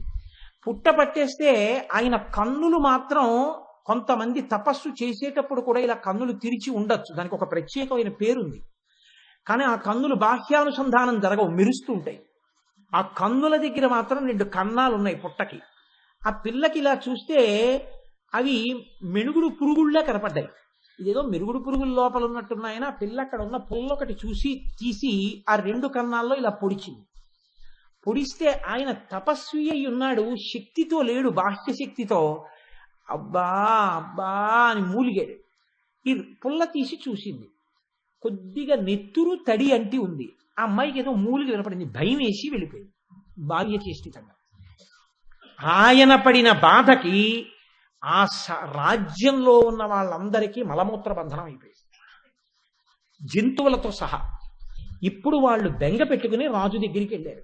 ఎక్కడో అపచారం జరిగింది మహాపురుషుడికి, అందుకే ఇంత ఉపద్రవం వచ్చింది, ఎవరికి ఏ అపచారం జరిగిందో చూడండి అన్నారు. మన రాజ్య సరిహద్దుల్లో, మన రాజ్యంలో మహానుభావుడు చవనుడు తపస్సు చేస్తున్నాడు, ఆయనకి ఏమైనా అయిందా చూడండి అన్నారు. వెళ్ళి పుట్ట కడిగి చూశారు. చూస్తే 2 కళ్ళు పోయాయి. ఆయన అన్నాడు, నన్ను ఆ పిల్ల సుకన్య పొడిచేసింది అన్నాడు. ఇప్పుడు రాజు దగ్గరికి వెళ్ళి అందరూ వెళ్ళి రాజును తీసుకొచ్చారు. నీ కూతురే పొడి చేసిందిటన్నారు. ఆయన అన్నాడు, క్షమార్పణలు చెప్పాడు, నీ జీవితాంతా నిన్ను జాగ్రత్తగా చూడడం కోసమని పరిచారికల్ని నియోగిస్తానన్నాడు. అంటే ఆయన అన్నాడు, చవనుడు, నువ్వు పరిచారకుల్ని పెడతావు, కానీ నావాడు అని ప్రేమతో చూడరుగా. ఎవరు పొడిచారో నీ పిల్లనిచ్చి పెళ్లి చేయి, భర్తని కాబట్టి జాగ్రత్తగా చూసుకుంటున్నాడు. పరమవృద్ధుడు, ముక్కోపి, కళ్ళు లేనివాడు, అరణ్యంలో ఉండేవాడు. 400 మంది భార్యల్ని చేసుకున్న తర్వాత లేక పుట్టినటువంటి సుగుణాల రాశి, అందాల భరిణ సుకన్య. రాజు బెంగ పెట్టుకుని మంత్రి పరిషత్తుని పిలిచాడు. ఈలోగా లోకంలో బాధ, రాజ్యం అంతా, జంతువులు కూడా నిలబడిపోయాయి, మలమూత్రబంధనం అయిపోయి. ఈ సమయంలో మంత్రి పరిషత్ అంతా వచ్చి బాధపడుతున్నటువంటి సమయంలో ఈ సుకన్య వచ్చి అంది, నాన్నగారు మీరు బెంగ పెట్టుకోకండి, తప్పు చేసింది నేను, పరమ ప్రీతితో ఋషిని నేను వివాహం చేసుకుంటానండి. చెప్పడానికి ప్రయత్నించాడు, ఆవిడ అంగీకరించలేదు. ఆఖరికి వివాహం అయిపోయింది. ఈ పిల్లని తీసుకుని పరమవృద్ధుడైనటువంటి చవనుడు అరణ్యానికి వెళ్ళిపోయాడు. ఆయనకి కళ్ళు లేవు, ఆయనకి సూర్యోదయం అయితే తెలియదు, అందుకని ఈ పిల్లే చెప్పేది. ఆయన్ని గోరువెచ్చటి నీటితో స్నానం చేయించేది. సంధ్యావందనానికి వేళ అయిందంటే సంధ్యావందనం చేసుకునేవాడు. భోజనం చేసే వేళ అయింది మధ్యాహ్నం అంటే మధ్యాహ్నానికి సంధ్యావందనం చేసుకుని అన్నం తినేవాడు. సాయంకాలం అయింది సంధ్యావందనం చేసుకోండి అంటే చేసుకునేవాడు. అన్నీ తీసుకొచ్చి అందిస్తే పూజ చేసుకునేవాడు. నోటికింతకు ముందు వచ్చు కాబట్టి మంత్రములను మననం చేసేవాడు. చీకటి పడిపోయింది పడుకోండి అంటే పడుకునేవాడు. గజ గజ గజ గజ వణికిపోతూ ఉండేవాడు వృద్ధుడు. ఈమె ఒకనాడు ఏటికి వెళ్ళి నీరు పట్టుకుని వస్తోంది భర్త కోసమని. అప్పటికి ఆయన్ని స్నానం అవి చేయించి కూర్చోబెట్టింది. అశ్వినీ దేవతలని మంచి నవయవ్వనంలో ఉన్న 2 దేవతలు, వాళ్ళు దేవతలకు వైద్యులు, వాళ్ళు ఈమెను చూశారు. మహాసౌందర్య రాశి, ఈమె ఎందుకు అరణ్యంలో ఒక్కటి తిరుగుతోందని అడిగారు. అడిగితే, ఒకవేళ నీకు వివాహం కాకపోతే మా ఇద్దరిలో ఒకరిని నువ్వు స్వీకరించవచ్చు, మేము దేవతల యొక్క వైద్యులం అన్నారు. అంటే ఆవిడ సరళంగానే జవాబు చెప్పింది, నేను చవన మహర్షి యొక్క భార్యని, నా పేరు సుకన్య, నేను శర్యాతి మహారాజు యొక్క కుమార్తెని, కాబట్టి మీరు నన్ను అలా అడగకూడదు అంది. అంటే వాళ్ళు అన్నారు, ఇప్పుడు తెల్లబోయి, పరమవృద్ధుడు, ఉనికిపోతున్నవాడు, కళ్ళు లేనివాడు, కోపిష్టి, అటువంటి వాడికి నిన్నిచ్చి పెళ్లి చేశాడా శర్యాతి? ఎలా పడుతున్నావు వాడితో సంసారం? అసలు విధి బ్రహ్మ అనేటటువంటి వాడు సృష్టిలో చేసే పనులు గమ్మత్తుగా ఉంటాయి, నిన్నెలా ఇచ్చి పెళ్లి చేశాడు ఈయనకి? అటువంటి ముసలి మొగుడితో ఏ సుఖాలను అనుభవిస్తావో మా ఇద్దరిలో ఒకరిని పొందు అన్నాడు. అంటే ఆవిడంది, హద్దు మీరి మాట్లాడుతున్నారు, నేను చవనుడి ఇల్లాలిని, ఇంకొక మాట మాట్లాడితే మిమ్మల్ని శపిస్తానన్నాడు. అని ఆవిడ వెళ్ళిపోతోంది ఆశ్రమం వైపు. ఇప్పుడు దేవవైద్యులు భయపడ్డారు. ఈవిడ వెళ్ళి చెప్తే చవనుడితో, చవనుడు మహాతపశక్తి సంపన్నుడు, క్రోధమూర్తి, మన్ని శపిస్తాడేమో అని వీళ్లే పరిగెత్తుకుంటూ వచ్చన్నారు. అమ్మ ఇందేదో అయిపోయింది, ఇంత ఎలా కష్టపడతావు? నీ భర్తకి మేము మంచి యవ్వనాన్ని, గొప్ప శక్తిని, గొప్ప రూపాన్ని ఇచ్చేస్తాం, కానీ అటువంటి రూపాన్ని ఇచ్చిన తర్వాత మేము ముగ్గురం ఒక్కలా ఉంటాం. మా ముగ్గురులో చవనుడు వరో నువ్వు కనిపెడితే చవనుడికి ఇల్లాలివి, పొరపాటున మా ఇద్దరిలో ఎవరినైనా ఒకడిని చవనుడు అనుకుంటే వాడికి ఇల్లాలు కావాలన్నారు. ఇప్పుడు అది ఆవిడ పాతివ్రత్యానికి పరీక్ష. ఆవిడ అంగీకరించకుండా వెళ్ళి చవనుడికి చెప్పింది. చవనుడి నమ్మకం ఏమిటంటే తన భార్య యొక్క సౌశీల్యం మీద. ఆయన అన్నాడు, ఏం పర్వాలేదు, నన్ను తీసుకెళ్ళు సరోవరానికి అన్నాడు. చెయ్యి పట్టుకు తీసుకెళ్ళింది. అశ్వినీ దేవతలు, చవనుడు ముగ్గురు నీటిలో మునిగి పైకి తేలేరు. ముగ్గురు ఒక్క రూపాన్ని, ఒక్క కంఠాల్ని పొందారు. వచ్చి ఒడ్డున నించుని ఏకకంఠంతో ముగ్గురు అన్నారు, ఎవరు నీ భర్తో కనిపెట్టన్నారు. చక్కగా మంచి యవ్వనాన్ని, శరీరాన్ని పొందినవాడు భర్త. పరీక్ష ఎవరికి? ఆవిడికి. ఇప్పుడు ఇంతటి మహాపతివ్రత పొరపాటున భర్త కానివాణ్ణి భర్త అని చెప్పింది అనుకోండి, ఆవిడ బెంగ ఏమిటంటే నా చారిత్రం ఏమైపోతుంది, నేనప్పుడు ఆయన్ని వివాహం చేసుకోవలసి ఉంటుంది, ఆయనతో సంసారం చేయవలసి ఉంటుంది. ఇప్పుడు ఆయన అన్నాడు, భర్త అన్నాడని ఆయన మాటకి తల ఒగ్గి తీసుకెళ్లాను సరోవరం దగ్గరికి. కానీ ఇప్పుడు నాకు పరీక్ష వచ్చింది, నన్ను ఎవరు రక్షించేవాళ్ళు? ఆవిడికి ఆలోచించడానికి అవకాశం లేదు. ఆవిడ, అమ్మా లోకంలో మహాపతివ్రత అని పేరు పొందిన తల్లి ఎవరు? ఆ తల్లి లలితాపరాభట్టారిక. అమ్మా నీకే నమస్కారం చేస్తున్నాను, నీకు ఎటువంటి పేరుందో అటువంటి పేరు నాకు కలగాలంటే నీ అనుగ్రహమే కలగాలి.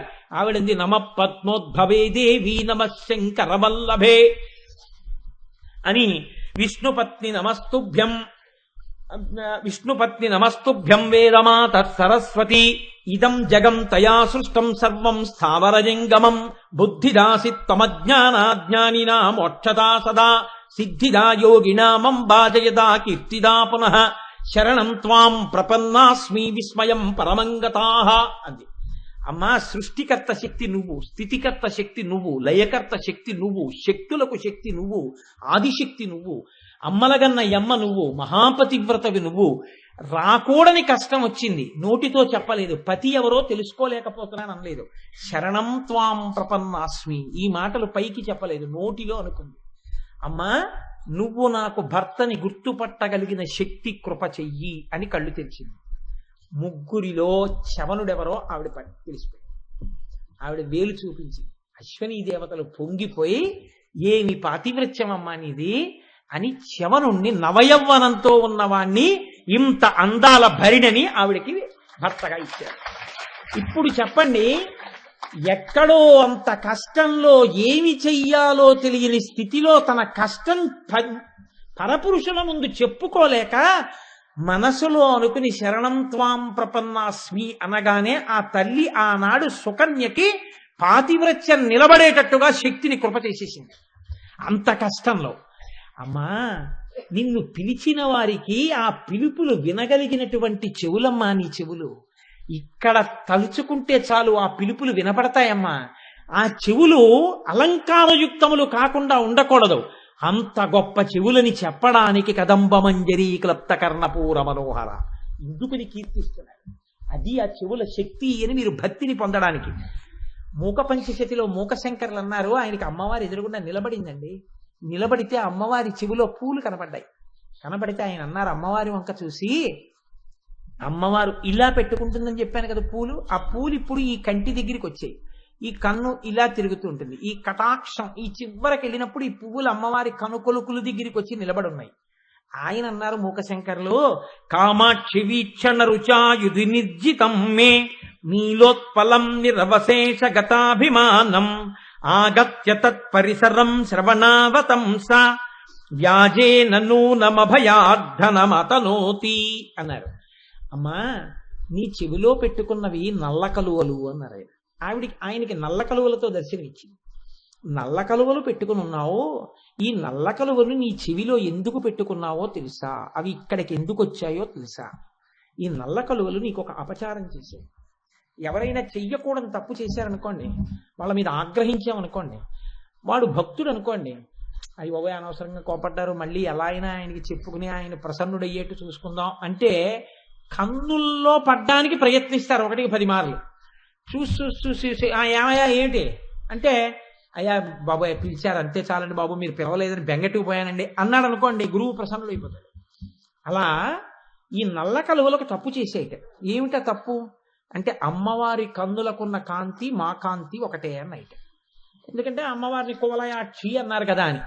అమ్మవారి ఇలా చూసింది, భయపడిపోయి, అయ్య బాబోయ్ ఆ కాంతి ఎక్కడ మేమెక్కడ, ఇప్పుడు కువలయాక్షి అన్నారు కదా అని మా కన్నుల్లో ఆవిడ కన్నులున్నాయని చెప్పి గర్వానికి పోయాం, ఇప్పుడు ఆ తల్లి మమ్మల్ని దగ్గరికి రాణిస్తుందయ్యా. అందుకని అవి ఏం చేశాయంటేట, తిన్నగా కన్నుల దగ్గరికి వచ్చి క్షమార్పణ చెప్పి, మీ అందం ముందు మేమేం పనికొస్తాం లేదో తెలియకన్నాం, మమ్మల్ని క్షమించేయని కన్నులకే చెప్పుకుందామంటే కుదరదని ఈ కన్నులకి బాగా దగ్గరగా ఉన్న చెవుల్ని పట్టుకుని చెవుల దగ్గర కూర్చున్నాయిట.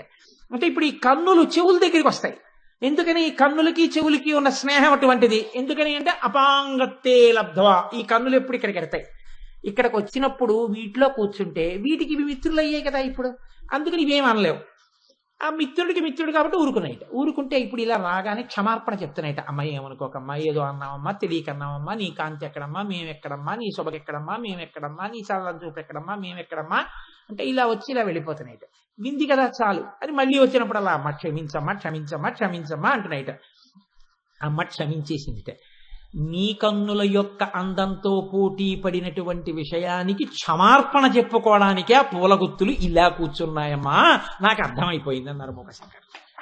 ఎంత గమ్మత్తుగా చెప్పారో చూడండి. అంటే ఆ చెవిలిలో ఉన్న పువ్వులను నువ్వు ఊహించినంత మాత్రం చేత నీ తప్పుల్ని కూడా ఆవిడ కటాక్షంతో క్షమించి దగ్గరకి తీసుకుంటుంది.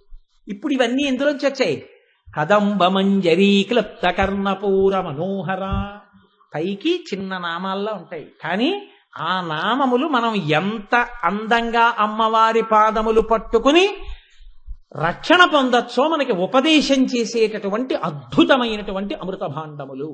కనుక రేపటి రోజున శుక్రవారం గనక తాటంక యుగళీభూత తపనోడుప మండల దానితో ప్రారంభం చేద్దాం.